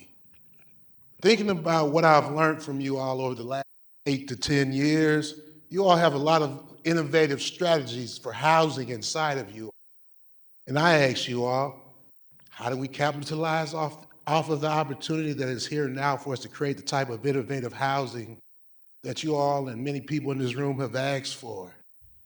And when I talk about those things, I think about solar energy, right? The city of St. Louis area is going to have $29.9 million that they're going to allocate towards multifamily housing, as well as single-family dwellings, right?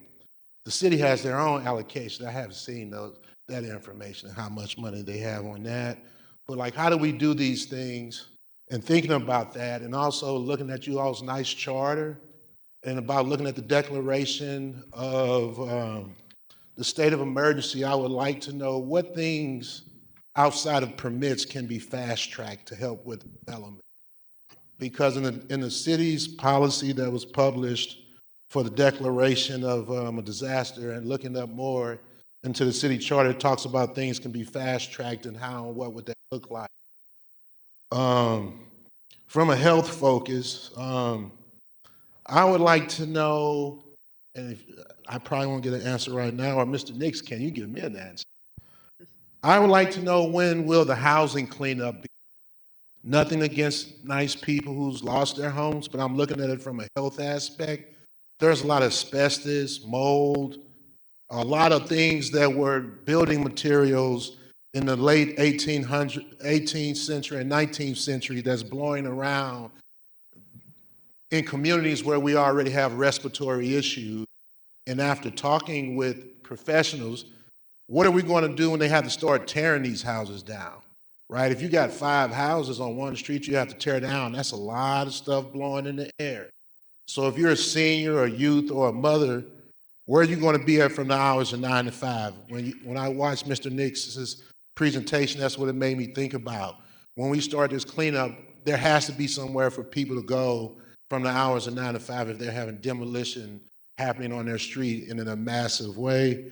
Last but not least, we're going to talk about a little policy. One was already talked about that, but I would like to know, how can the west side, starting at Academy Sherman, going west to Skinker, Forest Park, get use a policy that you all have, I won't speak of it now, that would allow us to go after 31% of the $1.6 billion to help rebuild our neighborhood.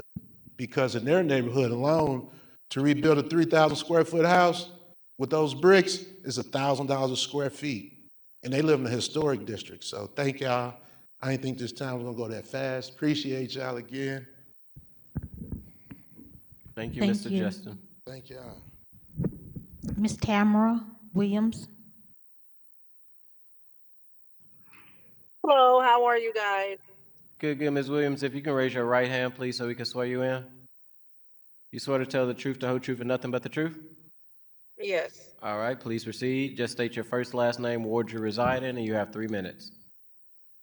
My name is Tamara Williams. I don't exactly reside in the ward, but I was just down there at the meeting in person until it sounded like it was for residents. So that's what I'm confused about. My business was in the 10th ward. So I'm just kind of confused. It's like the Rams funding only for residents and not businesses. And if so, then what is the city doing for the businesses that were impacted by the tornado? So the meeting is about all funds that are being spent, or what the plan is for the mayor's office to spend with the Rams Interest Fund. And I think they're later down the line from the slideshow of planning, I could be wrong, is to also spend maybe some of that money on businesses, or if that would be SBA. So no, they don't plan to touch some of that money from the Rams at the moment. And maybe looking for like FEMA with the SBA to use some of that money for small businesses. Yes, I applied for the SBA. Unfortunately, they're not giving business barely anything. So, but I was just wondering if this funding from the Rams or whatever was helping the businesses as well. Yes, ma'am. Right now, currently, from looking towards the mayor's side, I don't think that may be the plan to use it, but that may be one of the reasons why we're having these meetings. It is important to maybe figure out how businesses are funded, either maybe through future RAM spending or during this process as well. Okay, that's all I really wanted to know. No problem. I appreciate you for coming down, Ms. Tamara. All right, thanks, you guys. Have a good evening. You have a blessed one. Thanks, bye-bye. Next, we have Ms. Melanie Marie. Ms. Marie, just state your first, last name, ward you reside in, and you have 3 minutes, ma'am. And you can proceed when you're ready. Thank you. Melanie Marie. I'm a Ferguson resident, so I don't live in the city. I had a house fire in 2022, so I know what it's like to wake up with everything and go to bed with nothing. And I have a strong philosophy that there's one St. Louis. And so the work that we've been doing since May 17th includes the entire community of organizations that are working together, as everyone already knows. Much of my sentiments have already been said by our executive director, Kayla.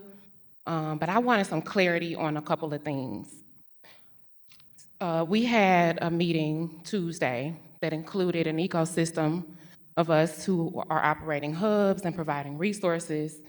And in the first bucket of money that was released for the $3.5 million, we were told that those funds were allocated to the United Way in order to assist with like case management, wellness needs, et cetera.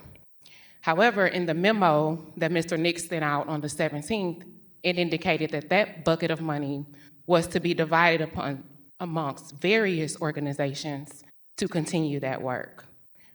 It was also said tonight that some of the funds will be able to be used for reimbursement going forward.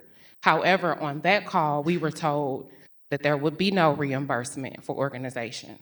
So I just want transparency, clear communication really on how this funding that apparently has already been allocated, that first 3.5, has gotten to the United Way and not made its way to organizations to be made whole. That's one thing. Also to Ms. Kim, who was on the line,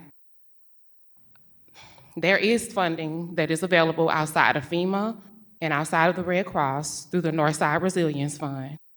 How 4 organizations who are grassroots but very legitimate nonprofit organizations have been able to come up with $500,000 and allocate cash, direct cash assistance to the community. I'm sorry, love. It's okay. Oh, and I'm sorry, I didn't say what I do, but I am the People's Response Organizer with Action St. Louis. So 4 organizations have come together and allocated $500,000 to direct cash assistance. However, the city has not been able to manage how to stand up any direct cash assistance, any immediate housing transitional assistance, or any retention plans for the community is really beyond me. But to Ms. Kim, who was online, we are at the Urban League Tuesday, Wednesday, and Friday. If your home has been red tagged, you can come down to the Northside Resilience Fund site. And we have $3,000 that we are allocating to help people immediately to be able to do something. So I'm not sure like what the thought process on how we are getting to this point. Our organizations are constantly being overlooked. I also want to uplift Dr. Punch's team at 314 Oasis. No one is really talking about what's going on at Fountain Park, but our organizations have exhausted our resources and our means. I also see that there's $12 million in unannounced Rams Settlement entrance that's still in discussion. So all of these hundreds of millions of dollars, all of this money, there is a way that you can say, hey, here's $50,000, here's something to make these organizations whole. They can't even open their hubs anymore because they don't have it. So that's that. And my main thing is, this feels like a power struggle. This feels like a power struggle between who's helping who the most and the best. And I think that we're losing sight that there are people that still are displaced. There are people that don't know where they're gonna sleep at tonight. There are people who are struggling. I have held hands, I have wiped tears, I have helped our elderly complete paperwork. So please, when you start putting out your RFPs and your this and your that, please make it simple for us so that we can continue to serve the community who are most impacted. I think we are losing sight of everything here. This is about the people. Thank you. Thank you.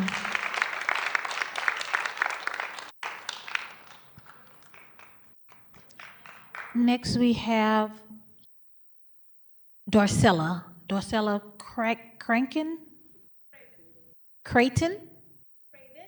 Craven. I too thought that was just the sign-in, but since I'm here, I have a question. That's because I looked at the paper without having my glasses on. My name is Darcella Craven. I was born and raised in St. Louis until my mom signed me up into the Army when I was 17.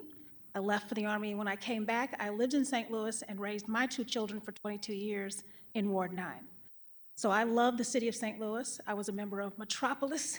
The city is back the city way back in the day before half these people were even around. I was most recently your regional advocate for the Office of Advocacy with Small Business Administration, which unfortunately is no longer in the City of St. Louis. But my current question is regarding opportunity. I am currently the Government and Community Relations Director of Operation Food Search. And my question is, because I saw those buckets up there, is I wanted to talk quickly about what relief, recovery, and rebuilding looks like when it comes to addressing inequity in our food systems. Because Mr. Nix and the people who created that, food and hunger relief is more than just, food inequality is more than just hunger relief. So we have to understand that it is supporting nutrition access, it is addressing childhood hunger, it is improving access to fresh food, it is strengthening our local food systems like our urban farmers and our small grocers. When I was a kid raised in what is now called the Grove, wasn't fancy back then, we had a confectionery, and her name was Lily. And that woman probably supported the entire neighborhood, that small little corner store, which is now a garden, by giving us food and letting our parents pay it later, or letting the kids work it off. So we need to truly build small grocers because those are the people who are really helping, also small farms. My question is $0.5 million? Really? Y'all need to beef that up. $0.5 million for hunger relief is a drop, literal drop in the bucket. I truly encourage you to reconsider how much money you're putting in there, and when you look at hunger relief, realize that it is about systemic change. We have an opportunity now to really, truly ensure that our children actually have opportunities to eat healthy and well in our communities. So thank you very much.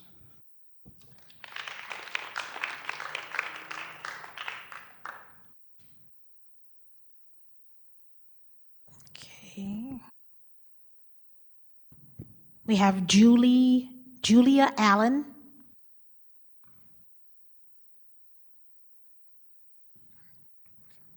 Ms. Allen, state your first and last name and the ward you reside in, please. And you can proceed. My name is Julia Allen, and I stand in 12th Ward, I think, in Sharon Tice's ward. I guess I want to just... And if you could talk a little bit into the mic so everybody Okay, I'm sorry. I just want to piggyback off of some things that people said.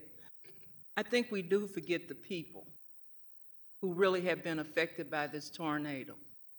I'm a volunteer for Invest STL, so I've made over 500 calls in 2 weeks just to let people know, first of all, about the Northside Resilience Program where they get the $3,000 if they have a red sticker on the house. But I also hear people saying, I have a yellow sticker and no walls. They don't have any back wall. The back wall might be out or the front wall might be out, but they don't have a red sticker. And a lot of those people, I think somebody mentioned about the mold and the dampness in the houses when the rain is coming in. You know, people need help. They really need help with that. I had to give you an example, I had 2 older adults that I referred to the St. Louis Area Agency on Aging. The only reason I was able to do that because I used to work for them, to ask them to do wellness checks. Because these people were living alone, they were isolated, they didn't have access to a computer or anything like that. And they didn't have any relatives that could come in to help them. And I think the most important thing really is the people. I mean, we're talking about the money. $30 million is not a lot of money. It's not going to help a lot of people. And I also feel like with this whole emergency thing and tornado thing, I really believe the city did not have a plan. They couldn't have had any kind of plan for any kind of emergency like this. And I think that it says a lot about our city government, what they think is important.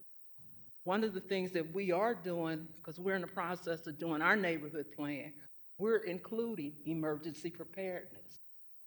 There are organizations out there doing emergency preparedness in their neighborhoods because the people on the ground were the were the emergency prepared people who came to our aids. And like I said, I think we tend to forget that there are people out there. One gentleman said, winter is coming. Well, it's summertime, and people are living in houses with mold in them. And that's a health hazard. And I want to complain about the city's website. During these phone calls that I was making, I'm looking for resources. I go to the city's resource website, they refer me to something else. It's a lot of nothing on that website that's not going to get people services or help. I'm an old school social worker. Okay, I believe in using people that I have relationships with and stuff, but that website for resources for the community or people who have access, it needs to be better. And I have one suggestion for the budget. I looked at the budget and I saw $40 million for street improvements and traffic calming. I think that $40 million should go to the people in the community. Street improvements and traffic calming can wait. It says seven, I don't know if it's 7 million, my notes are strange, but seven projects for Jefferson Avenue. I understand Avenue connects the Geospatial Center, plus it's the beginning of the new entertainment district. I also saw where they're supposed to be doing, I guess, improving Kings Highway, Union, Goodfellow, and Grand. That $40 million can be spent better by helping people. And the other thing I really want to mention is, I know they're spending a lot of money on consultants. Have you heard the term, asset mapping? Neighborhoods have assets in North St. Louis. They have already organizations that have been there for years that can really help with some of these issues. I can think of 3 in my neighborhood alone. We've got Annie Malone's Family and Children's Services. We've got Northside Community and Community Housing. And then we have Northside Family and Senior Services. They're doing the work. And I don't know how much support or how much Rams money they're going to get. But those kind of organizations working together to help the people in my community. And I also want to say, I know that's your time, so if you can, I don't want to cut you off, but I want to make sure I share the had it time. not been for State Rep Kimberly Ann Collins, who keeps pushing me to do better and to come out and speak, I would not be here. Thank you for your time. Thank you. Thank you. I'm not sure how to make this name out, but I think it's either Linda Purcell or, is this Linda? Is there a Miss Linda in the room? Or Linda going once, Miss Linda going twice. Layla, is there someone here with an L? First name starts with an L, last name starts with a P? Okay, is that Larry? All right, Mr. Larry, come on up. You have 3 minutes. If you can state your first and last name for the record, and please proceed. Okay, my first name is Larry, last name Powell, P-O-W-E-L-L. All right, just speaking to the mic for us. Okay, I'm a resident of the 10th Ward. I live on Kensington. And to basically parrot all the previous speakers, the city has basically failed us. I have been a resident of the 10th Ward for 15 years. My home was destroyed, and if it was not for people like these people behind me, Wes, Carol, and Allie, I don't mean to leave anyone out, my good friend, Bill, we would really be in trouble. What I'd like to know is if the city has a comprehensive and coherent program that we can follow as citizens. And I will stop at that.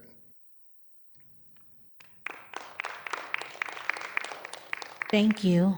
Next, we have Maureen Wagner. Ms. Wagner, please come on up, state your first, last name, and you have 3 minutes, so please proceed in the ward that you reside in. You don't have to rush. Take your time. Hi, my name is Maureen Wagner. I live in the 3rd Ward, and I work with the African People's Education and Defense Fund that does work in the 11th Ward, the 14th Ward, and the 12th Ward. First of all, I want to salute everybody who came out from the community and just the really deep, heartfelt, honest statements that people have made and the concern for the people, especially of North St. Louis. And also coming up with solutions and proposals and challenging the city to quit acting like business as usual. The slides I saw, there's so many problems with them. First of all, you have first, second month, and then the first to 2 years, and then you go to 7 to 10 years. There's no real plan to meet the needs of the people to stop the displacement. There is no plan. And I heard an architect say that it takes about $130,000 to fix a house. Not every house, but there are houses in North St. Louis that could be fixed up so that people could live in them or be replaced. People need homes. If you're going to stop displacement, people have to have homes. There's a man who is building tiny homes in St. Louis. I don't think the city's given him. And he's also training young people to be construction workers. And these are some things that could provide it. But the north side needs a massive infusion of money.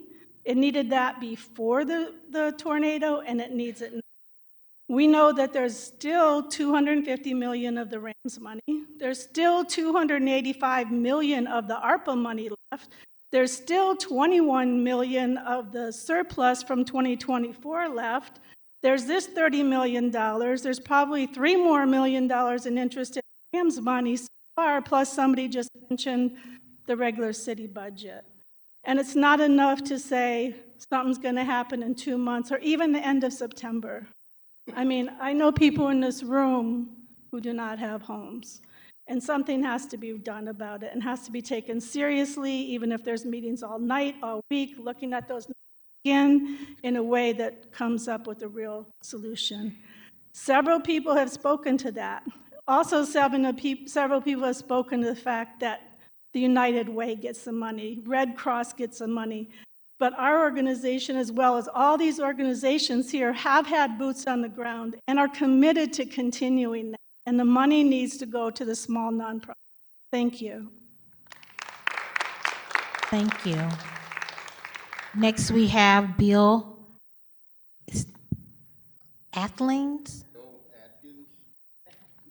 Bill Atkins. Yep, you can take it on. I'm handy capable. I want to stand up. Yeah. I do. All right, Mr. Bill, we're in no rush. Take your time when you get up. Just state your first, last name, and the ward you reside in. And thank you for My name is coming. Bill Atkins. I reside in the mighty 10th. We've come to a point where I think the city is half brain dead. And the part that still functions lies across the Delmar Divide. I'll be the first to say it. Had this happened on the other side of Delmar, the city would have rolled out tanks, armies, whatever it took. But when it comes to our side of the track, nothing. I've been a resident for nearly 20 years in the Cabiny neighborhood, and I intend to stay. Even if the house next door to me that needs to be demolished falls on my house and destroys it all over again, I'll rebuild, but I'm staying. I encourage the powers to be that whatever drug they need to take to kick in that other side of the brain, do so. Thank you.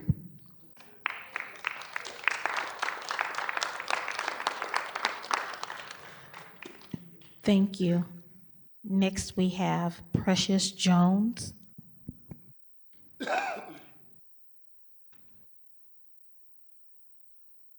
All right, Precious Jones, you have 3 minutes. State your first, last name, and ward you reside in, and please Thanks for Okay, coming. I'm Precious Jones, founder of Breaking Generational Poverty in the 13th Ward.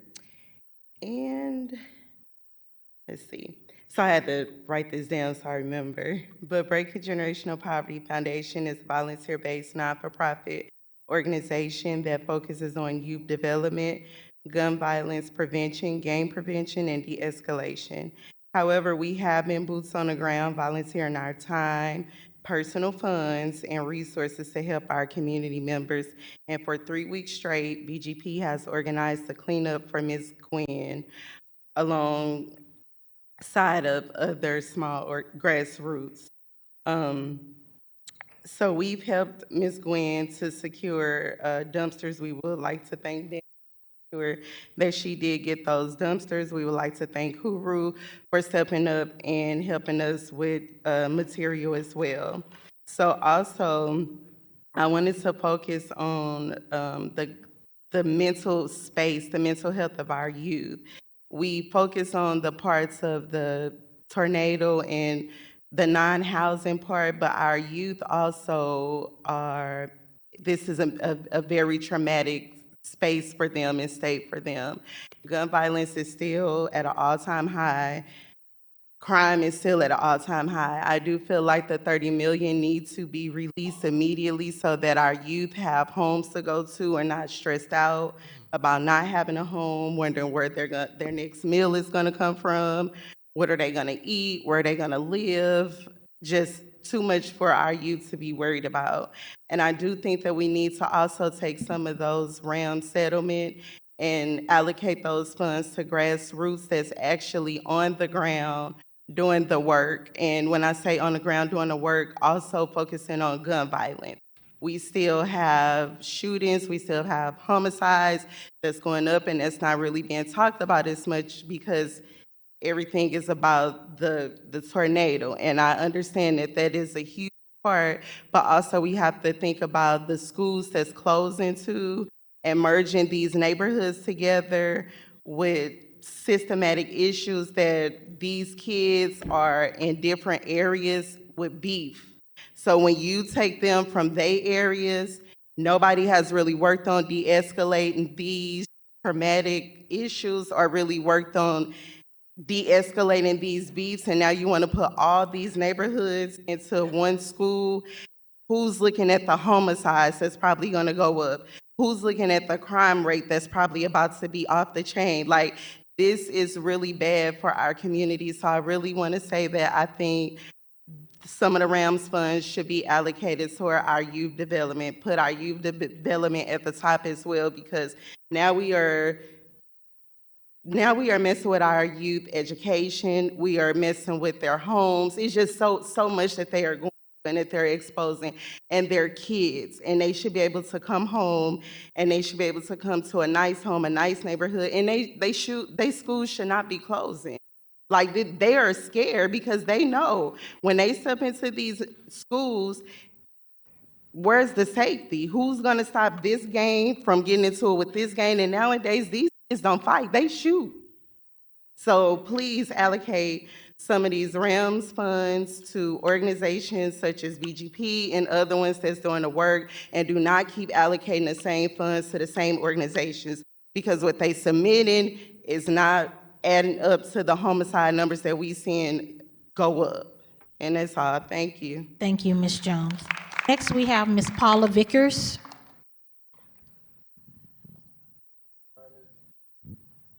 Vickers, please state your first, last name, ward you reside in, and you have 3 minutes. Please proceed. Hi, Paula Vickers, Ward 12. Many of the programs and nonprofits being counted on are only allowing support for red tags, and a lot of that is because of funding. With green tags and yellow tags, folks are able to get back in their homes sooner. So any organization that receives these funds, I ask that you open it to all residents that are just wanting to go home.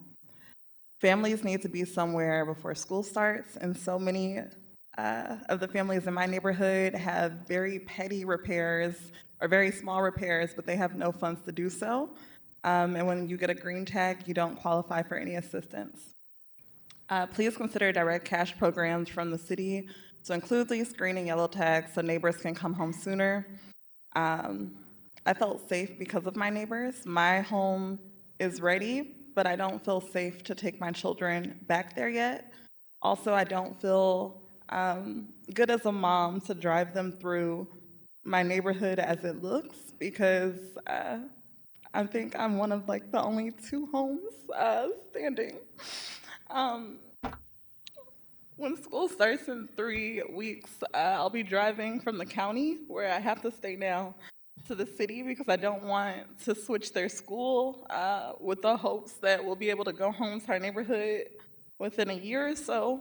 And when I said this to someone, they said, you probably won't feel safe going home before they're even out of elementary school. And hearing that 7 to 10 year timeline does not even feel imaginable to hold on hope for. So just please considering open direct cash to families that can get home sooner so that we can have our neighbors that make us feel safe, not police, not anything else. Our neighbors make us feel safe and we want them back home. Thank you.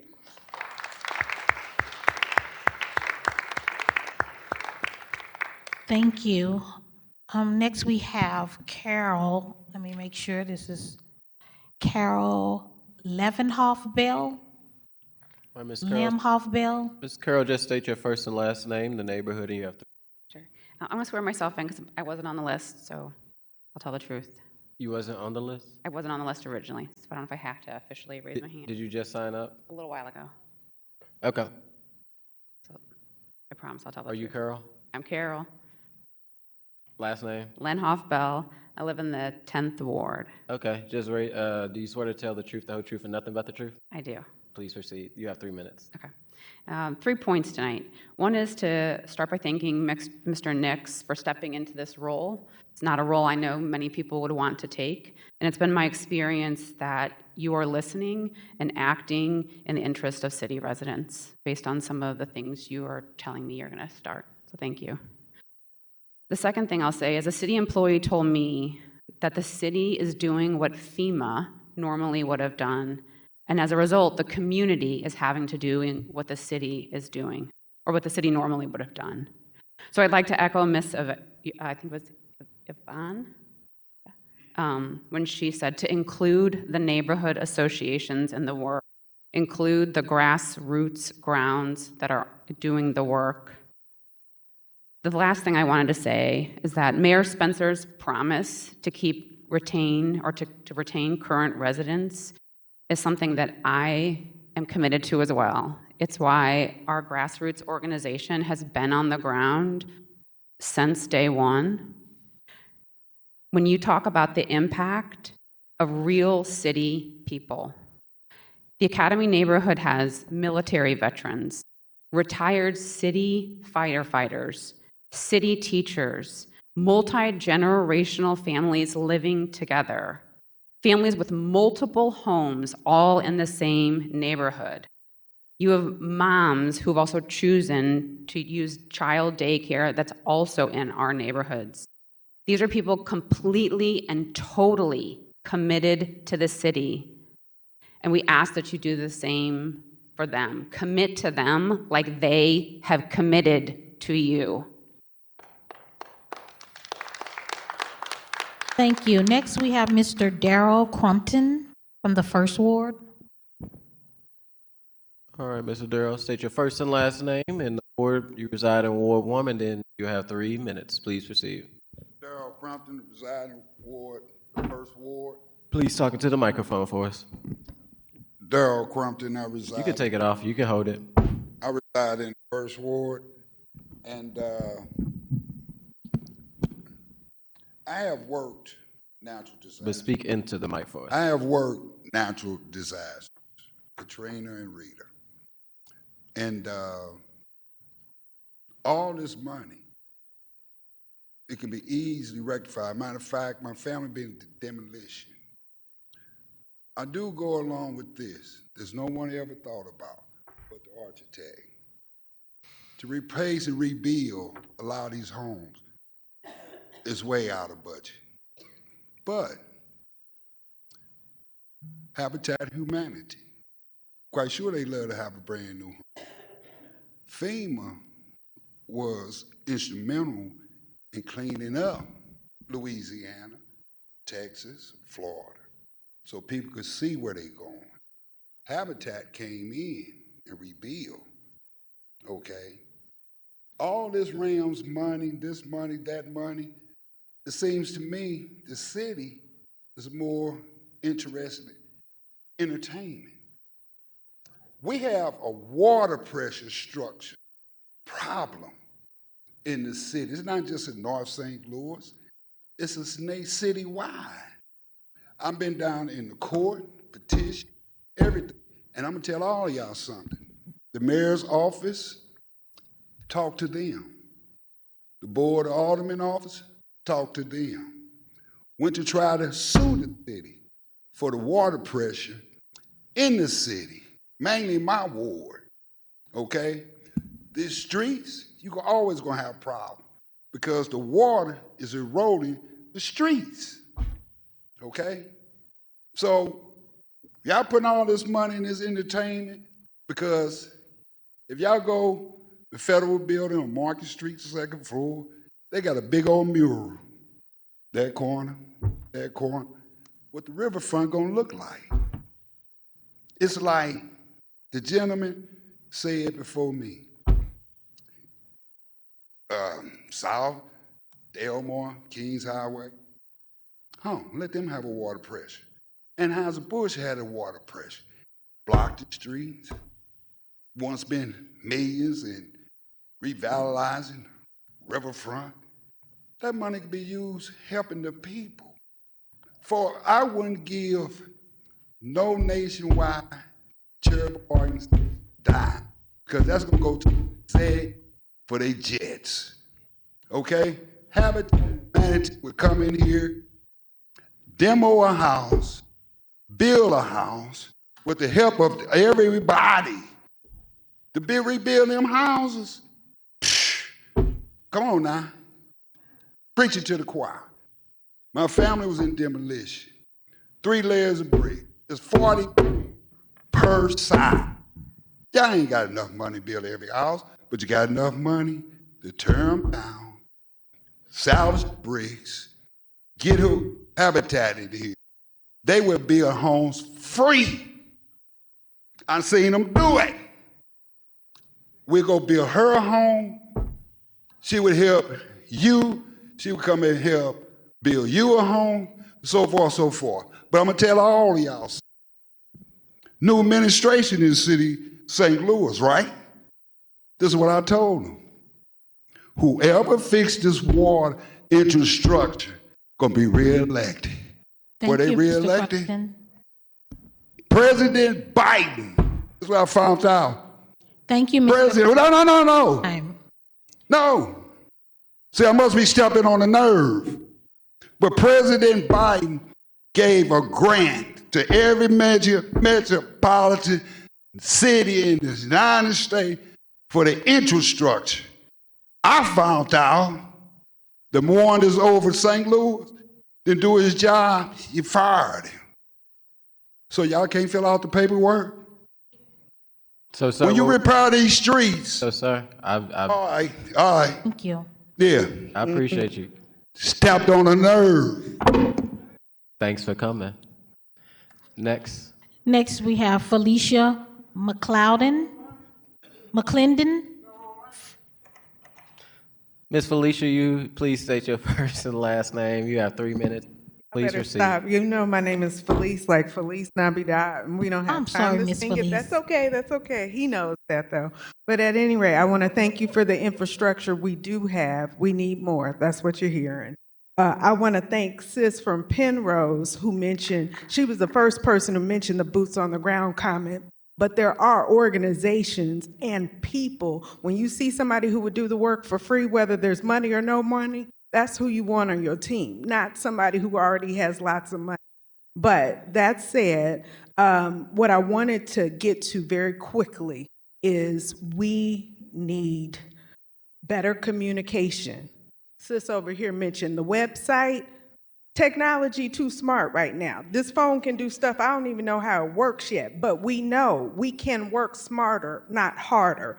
I found out there's a guy named David from Capacity. He went to WashU. He is an AI expert recognized all over the world, not the country, but the world, willing to help us have smart, I don't even want a bot. I want a real person to answer my questions. But we know as far as going to a website, we could have websites that move. So just like you asked ChatGPT a question, the website could be like, bam, you need to rebuild a house, do this.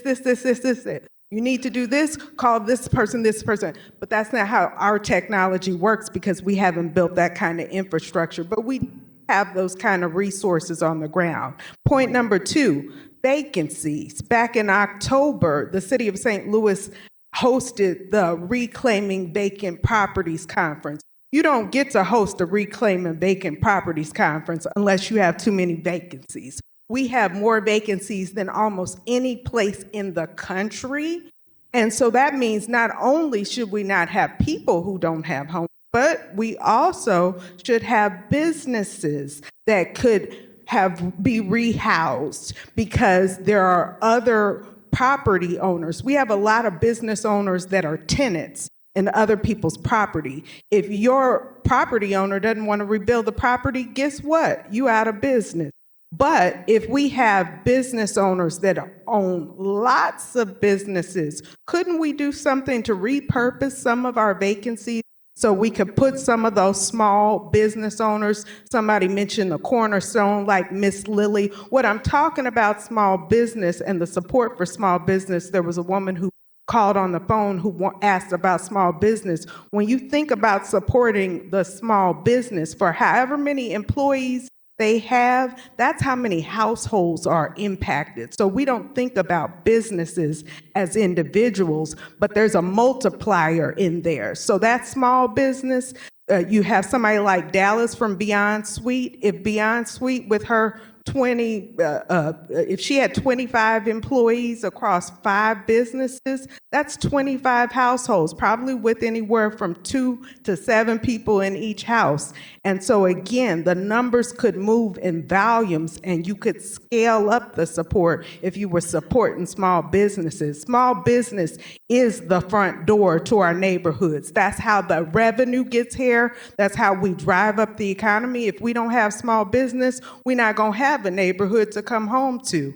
Another thing, as far as red tape, I know we have a red tape committee. I'd love to understand how that process is working with this. So say you have a business that's displaced, please don't make them have to reapply all over again for all of the things that they did to go into business in the first place. It was hard to get their house in order just to be able to open up the doors for a grand opening, only to have a grand closing. Don't do that to our small businesses. So if we are not working efficiently, it's going to be to our demise. One of the last things I want to talk about too is workforce.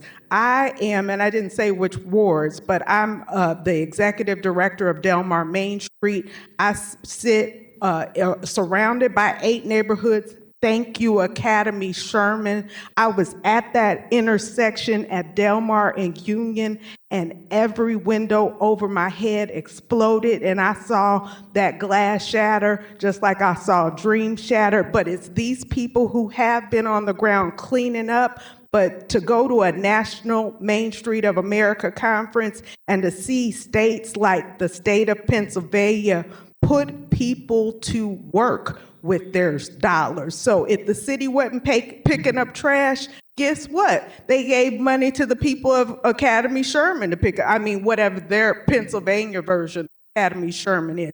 They gave them money to pick up the trash because that's who was doing the work. So there's a way to create that kind of programming that perhaps would be $1 better spent and go a lot further than to just put it in a big bucket that has a lot more infrastructure when there are people that are literally those kind of boots on the ground. So thank you for improving the lines of communication. We are only as strong as our ability to reach out and look at the neighbor next to us and know that that person is okay.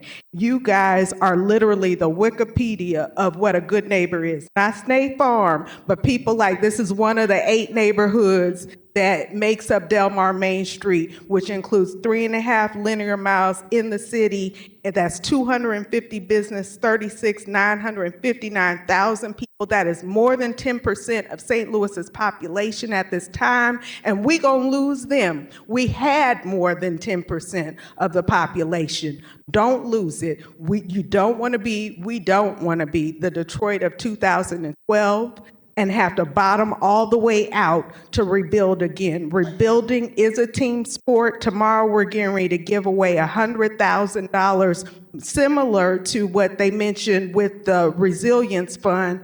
This was public and private partnership working together, and I couldn't have done that apart from the work of public and private partners coming together to say, we're gonna make a difference together, and we can't wait. We don't have time to wait. It's a sense of urgency. Thank you, Ms. Clinton. Next, we have Tamika Tigers or Tigers. Ms. Tigers, state your first and last name, the ward you reside in. And before you start, I just want to send love and prayers, not just for myself, but from the board of aldermen to your family. You may proceed. Thank you. My name is Tamika Stigers. I reside in the 10th Ward. And I couldn't miss an opportunity to come and speak before the committee. I appreciate the work that our aldermen are doing, but frankly, it's not enough. The way we're legislating and following up and keeping track with the funds, and then you guys disseminating that information to the residents, it's a big gap. There are a lot of things that we don't know as residents. And if you think of the way businesses run, you guys are legislating and handling all of that business. We don't know what's in our purse. So some of you are aware that we, initiated an audit, and we still to this day don't know what's in our purse. And it comes from our legislative body. You guys get to decide how money, but we have a hard time trusting that you're spending the money correctly and in the right ways when we don't know how much money we really have. So I know you said you guys don't answer questions, but I know you were asking questions of some of the speakers. So I'm still going to put the questions out here because the community needs to know. Where are the small businesses in all of this planning that we're talking about, the tornado? As Felice just said, the small business community is the backbone of the community. We put people to work. We put people to work. We feed the community. We tend to their needs. We cannot just continue to talk about the tornado and the relief efforts, just leave the small business community with, go talk to the SBA. That don't cut it. That don't cut it. The SBA offers loans. That's what they do. Most of our businesses received loans just 5 years ago because of COVID. Most of our businesses are not set up to go again and add more debt to our bottom lines. So that SBA answer, it doesn't cut it. We need for the city of St. Louis to understand that if we want to see progress and motion moving forward, we have to support our small businesses. It's a must. It's a demand. It's not an ask. We need funding for small businesses. Put families to work. So we need to know what really is the amount of funds in these accounts. We need to know because the former mayor told us that all the money was already spent for the North City Small Business Fund. And I know full well that it's a lie. We need you guys as our legislators to tell us, because you should be going and check how much money has been spent. Like actually look in the bank accounts, not listen to what somebody say. Have you seen what's in our bank accounts? President, have you seen what's in the bank accounts? Have you seen aldermen? Have you seen? Have you seen what's in our bank accounts? So everybody in this room is taking somebody else's answer as what is true. And I'm sick of it. I want to see the data.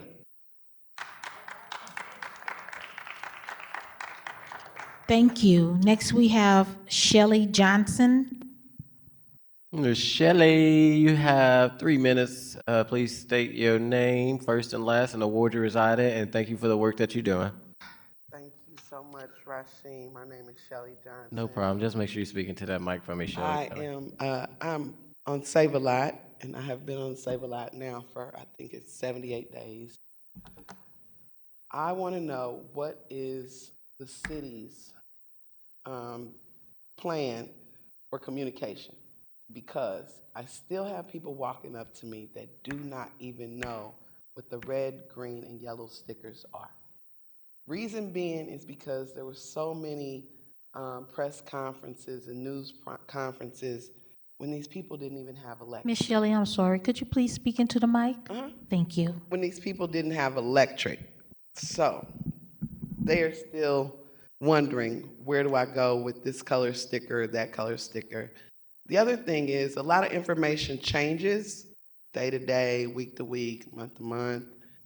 I suggest to the city that you do a text service where people can get the information firsthand. We have an illiterate population. We also have a computer illiterate population. So all the services and funding that you guys are giving out or going to present to the community, you're asking them to go online. We no longer have Julia Davis right next to Save a Lot.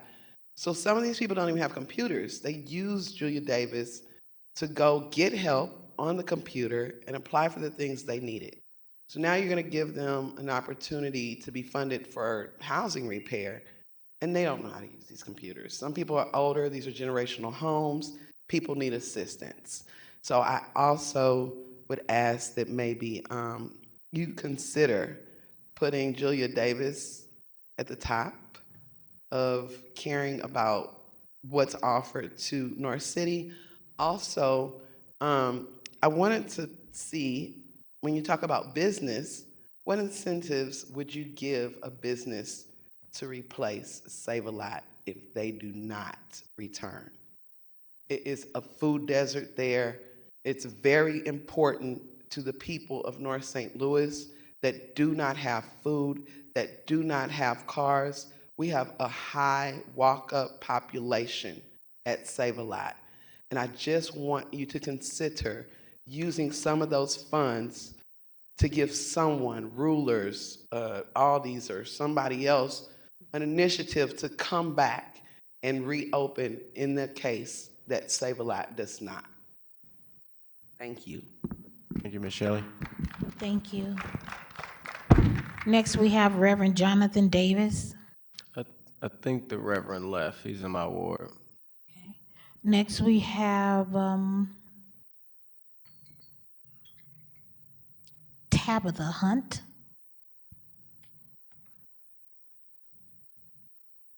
Ms. Tabitha, please come on up.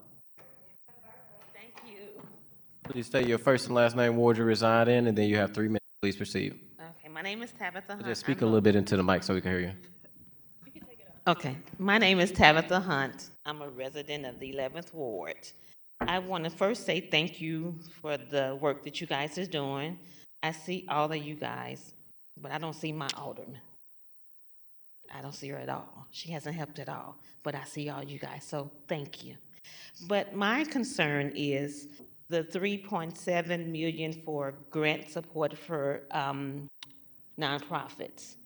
I see that you guys always give Urban League, Red Cross, United Way, all of them funding. And as I've watched Urban League, they have lines, enormous lines. They have no guarantee that all of these are city residents. They just let you get in line. And us small nonprofits, we use money out of our pockets. I didn't go sit on no lot. I drove block by block, block by block, using my own personal money. And so it's time to help us smaller nonprofits, and not so much as the Urban League who always gets the money, or the United Way, or the Red Cross, but the people who was out there actually helping. And when my money got low, I used Kim Collins, the state rep. I called her, hey, you got some spring water? I got residents asking for spring water. I'm out. She gave me some. So we need some help, not keep giving it to the bigger organizations, because we were out driving. I'm using my gas, my time, my car. It's a lot of people over there on the Duck and Marcus and in that area. They didn't even have transportation. You know, we going over there at night. We scared, but we were still going over there because they needed food, they needed water, they needed soap, they needed everything. So us small nonprofits, we need some help sometime, not just the big ones. And so I'm just asking that you guys consider us when you're giving this money on 8-4. Thank you. Ms. Hunt, are you in the 12th ward or you in the 12th ward? 11th. 11th, and happy belated birthday. Thank you. Thank you. Next, we have James Stringfellow.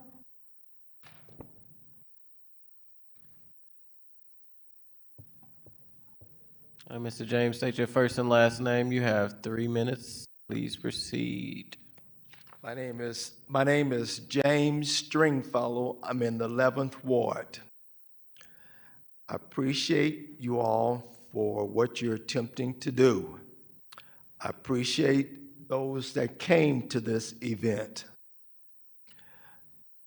Now, we've heard some fantastic ideas, and some of them are facts that date back many, many, many years. I live in an area where the trees, the grass, and the weeds have grown and grown and grown and grown. If we're going to be concerned about fixing the neighborhood, we've got to also be concerned about the overgrown trees, the overgrown weeds, the lots that need cutting.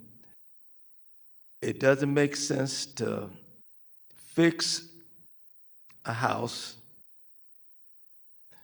and you can't see the backyard or your neighbor. So I wish I could be more specific on how to start. I wish I could be more specific on what's needed,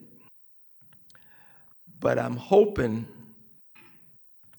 that after all of the people that talk to you, hopefully you get an understanding on how big the problem is and can put together an effort that generates quality in the end. Thank you. Thank you, sir. Thank you. That was our last speaker of the night. Do we have any online, Madam Clerk? No. All right, Mr. Nix, and I do want to thank all committee for staying around, as well as Mr. Nix in the mayor's office for still being here. I'm just gonna have you come up to maybe answer any little few questions from the committee members before we close on out. I'll start with Alderman Browning. Thank you. Mr. Nix, I know that you are well aware of the issues that people have spoken about tonight and have been out and seeing things firsthand. I also know that the city is doing what it can right now. I hear a lot of people that feel that there's not information being shared in a timely way, and I understand the challenge of that because, as has been noted a lot tonight, people that don't have electricity or people that don't have internet access, it's difficult for them to access that. I know that we've been doing canvassing efforts, and there's been a lot of things. I also want to highlight, because I think it needs to be said tonight, the federal government abandoned this city. And it is not, someone said out here tonight that the city did not have a plan for this. They're absolutely correct. The city did not have a plan for an EF3 tornado tearing through the city for several miles. No city has a plan for that. But we are trying to put together a plan, and we want to do it with you, because we're not going to build back these communities without you. And we want to make sure we do that correctly. And I know the mayor's office is doing that. And they're putting together those teams, and they're putting together those plans to make sure that we include you in these efforts to build back these beautiful and wonderful neighborhoods that you call home. So, Mr. Nix, I don't have any more questions for you tonight. I know this is going to be an ongoing effort, but I just wanted to say that I do appreciate the efforts that our city workers have been doing. I do appreciate the efforts that the nonprofits, the small businesses, the small organizations, I know everyone's doing everything they can right now. We're going to have to keep up that level of effort, and we're going to have to do our best to support each other, because this is not something that we are going to do alone. This is not something that we're going to survive alone. And yet we've been left as a city to handle this much on our own. So I really appreciate everyone who's stuck through with this tonight, who's listened not only to each other, but to the city as we try to figure out exactly how we recover from this really, really terrible disaster that hit us. The tornado was nobody's fault, but we can do this together. We can decide exactly how we proceed together. And so I hope that we can keep that unity in mind, because it's how we're going to understand each other, and it's how we're going to really get to a point where we can build this city back so that everyone can be here, call it home, and thrive here. So thank you, Mr. Nix. Thank you, everybody, for coming tonight. It's really been great to hear from you all, even though this has been tough. It's important that we talk to each other. Alderwoman Sanye. I just wanted to just give a brief recap that I hear residents saying clearly that the city of St. Louis is not meeting the moment. I hear residents uplifting that we have a lot more work to do. I hear, yes, a sense of gratitude, but also that you don't feel like we have your same sense of urgency. And I just want to make sure that I let you all know, as someone who sat here, that I hear you and I understand that, and I can agree with that. I went to a winter planning meeting yesterday, and I saw just a bunch of folks who are camping, as they always do every winter, to bring these things together, but they talked a lot about the ways that the tornado is going to impact their efforts and how many more people we will have to be unhoused. So, who are potentially displaced and who may be unhoused.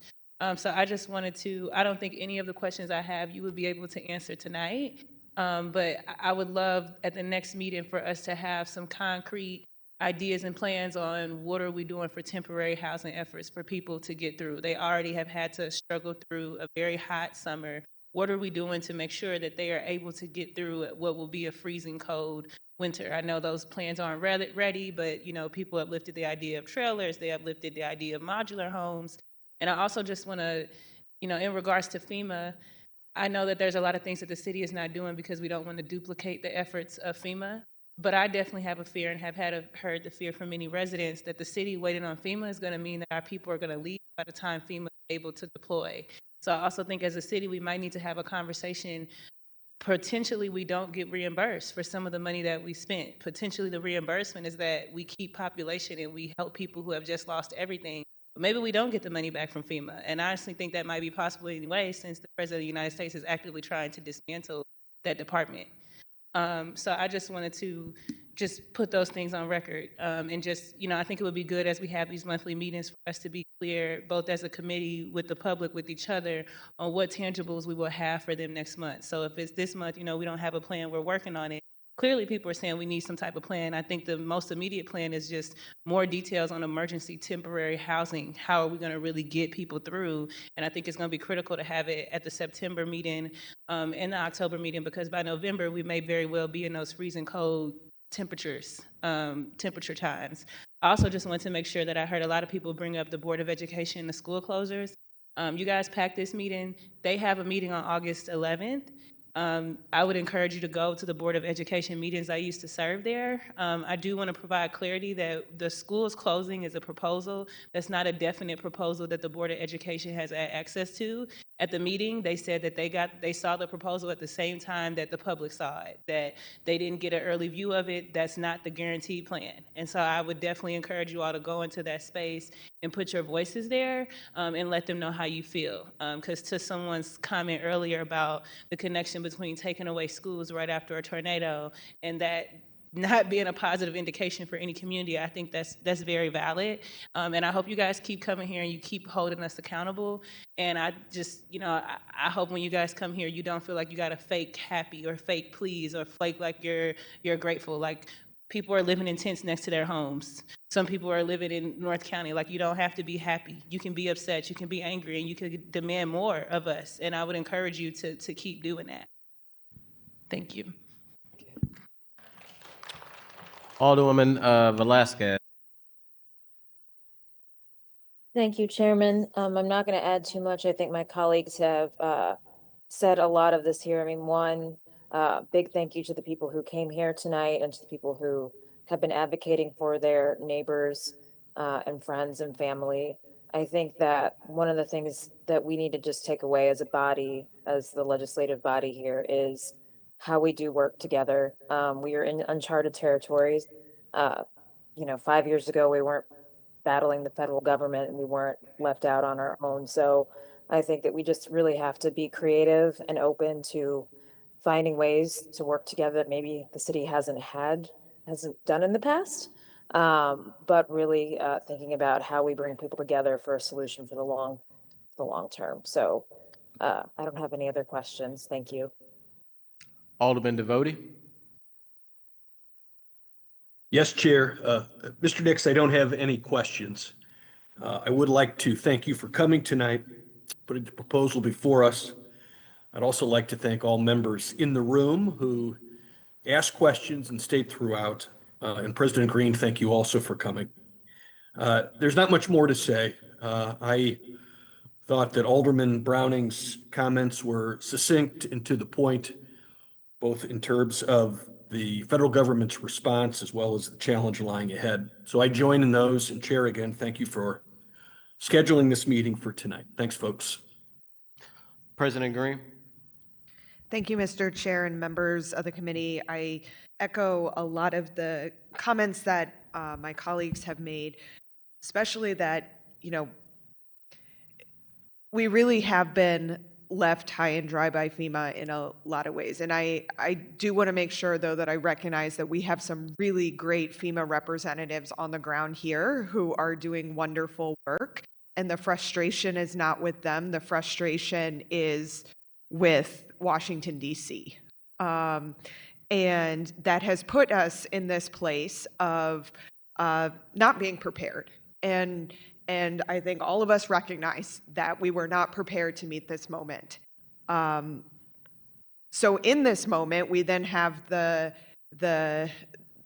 choice of either blaming what we cannot control or taking ownership and doing whatever it is that we need to do locally, regardless of if that ends up costing the city money that we don't get reimbursed for or whatever. I am of the opinion that, like Alderwoman Saunier said, that I would rather spend money and retain residents than wait on the hope and dream that FEMA comes through with things that they may never come through with, or they may come through with and then pull out from underneath us or change the rules on, or we're playing this game of cat and mouse. And meanwhile, folks in our community are obviously struggling.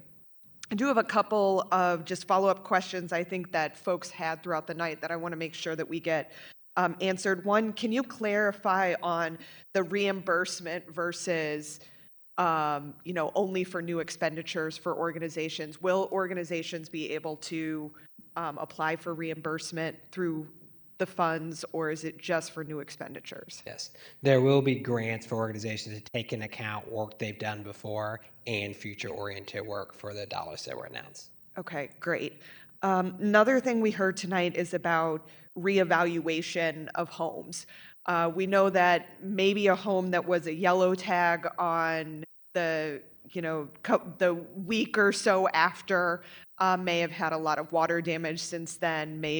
Even, a green tag could have gotten a lot of water damage and now be a yellow or a red tag. Have we been able to do reevaluation of homes, or to kind of know, what's getting fixed up, what's gotten into worse condition, so we know kind of what we're looking at?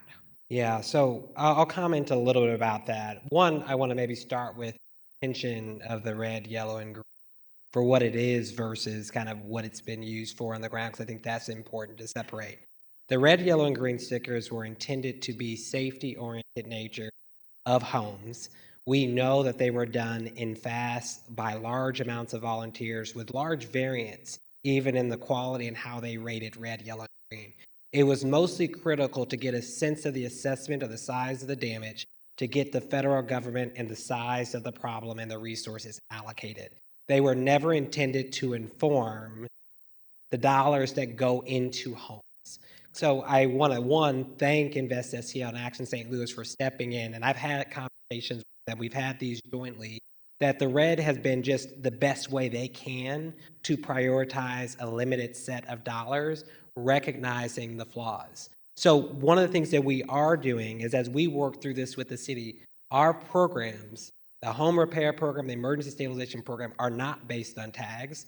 There will be a person that comes out to inspect the space and determine what the need is. So if you're in a green, yellow, or red tagged building, or one that was no tagged at all, yours can still be eligible for it and should still apply to those programs if the need is there. As we work through that, we will be updating our system. So we have created data share agreements with the nonprofit communities on the ground, and we're working on ways. And just to be clear, we did not have these data infrastructures to do this, so we're also building it, and we'll have a way to share updated information. Those groups are independent, so they get to choose how to use it, but we are directly working with them to figure that part out. Okay, great. Also, can you provide some clarity on what's happening with these trash containers and why containers were removed from some blocks? And this was the first I heard of this. It's the first I've heard of it as well. Okay. So our hope is that we get the exact block. My hope is that when in doubt, contact and make sure we know who your neighborhood specialist is that can get a more specific answer. But unfortunately, I don't have that answer either. To my knowledge, we should not be removing dumpsters. I'll just say this, from the process and policies that we have in place, that shouldn't happen, so we should figure out what happened. Okay. What happened. Okay. There's a chance that maybe it was tied to a private or commercial property that removed their own dumpsters when they closed down a business or something, but we should figure out what exactly happened there. Okay, I appreciate that. Also, can you kind of talk to the structure of this recovery office? Are you a one-man shop at the moment? Are there consultants that you're working with? If so, who are those consultants? Are there other staffing that you've brought in? Yeah.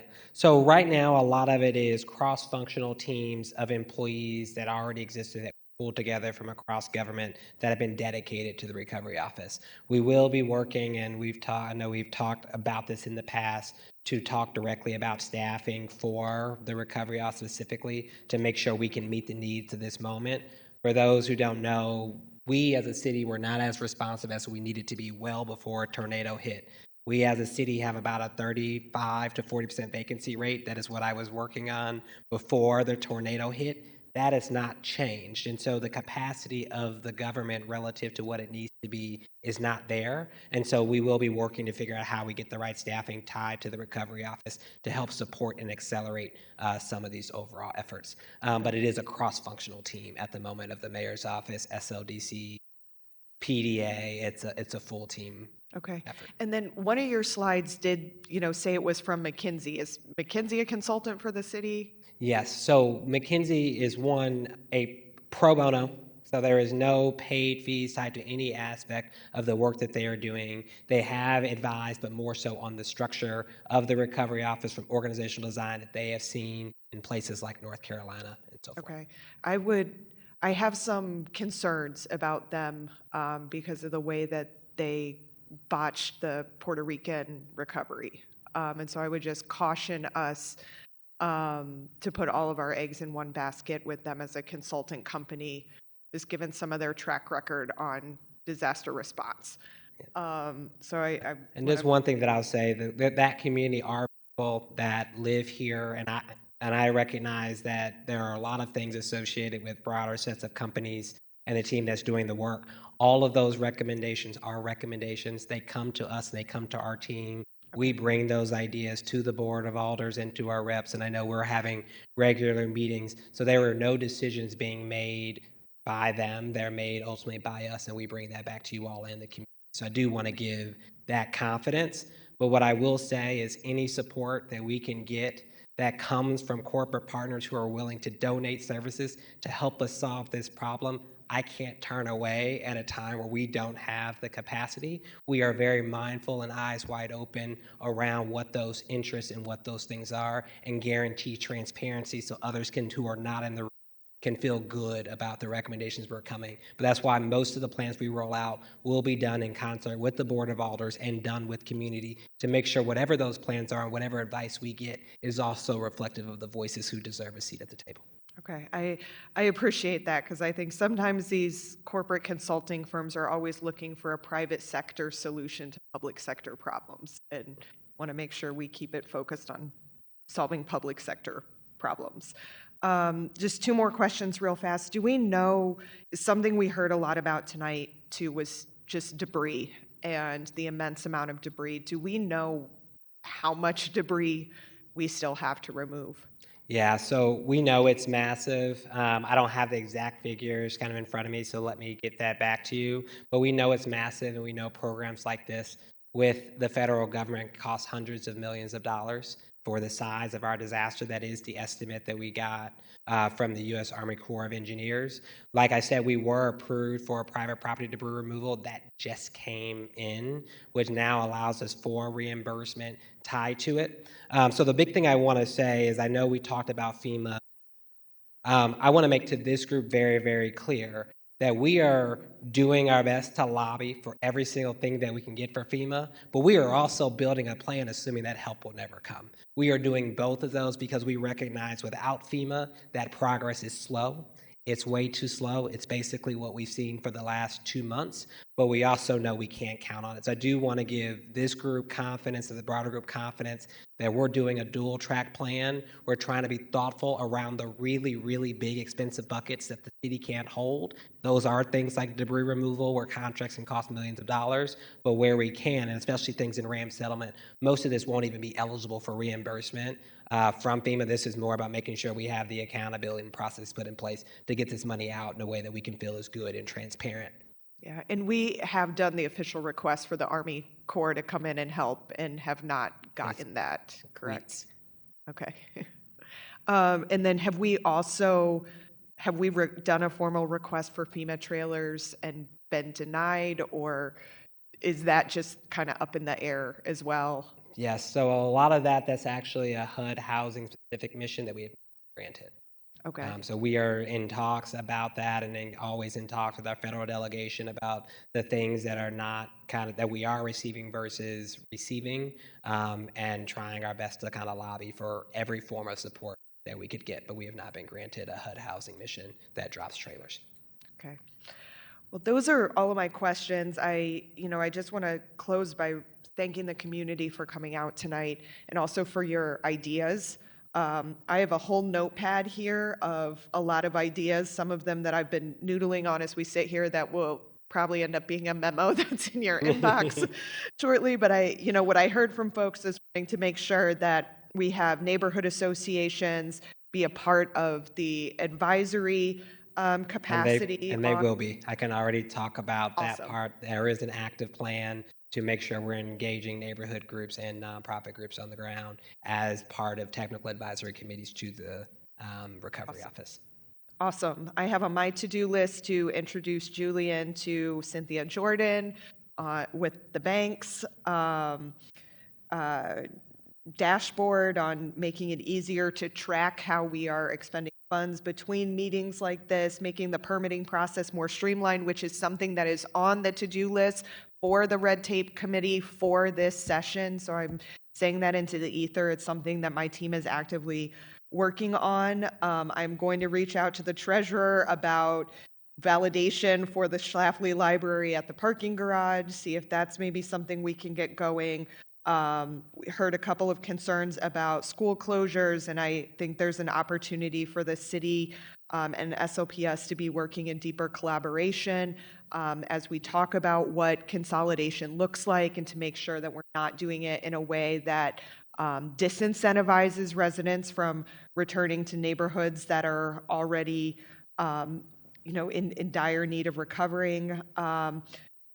I heard loud and clear about small businesses, wanting to make sure we don't make people have to go through all the red tape to open up again if their business was destroyed, needing better ways to get out information to folks, including text messaging was something that came up tonight. The city does have the Notify STL program, and so I'm wondering if there's a way we can use that to better get information directly out to folks.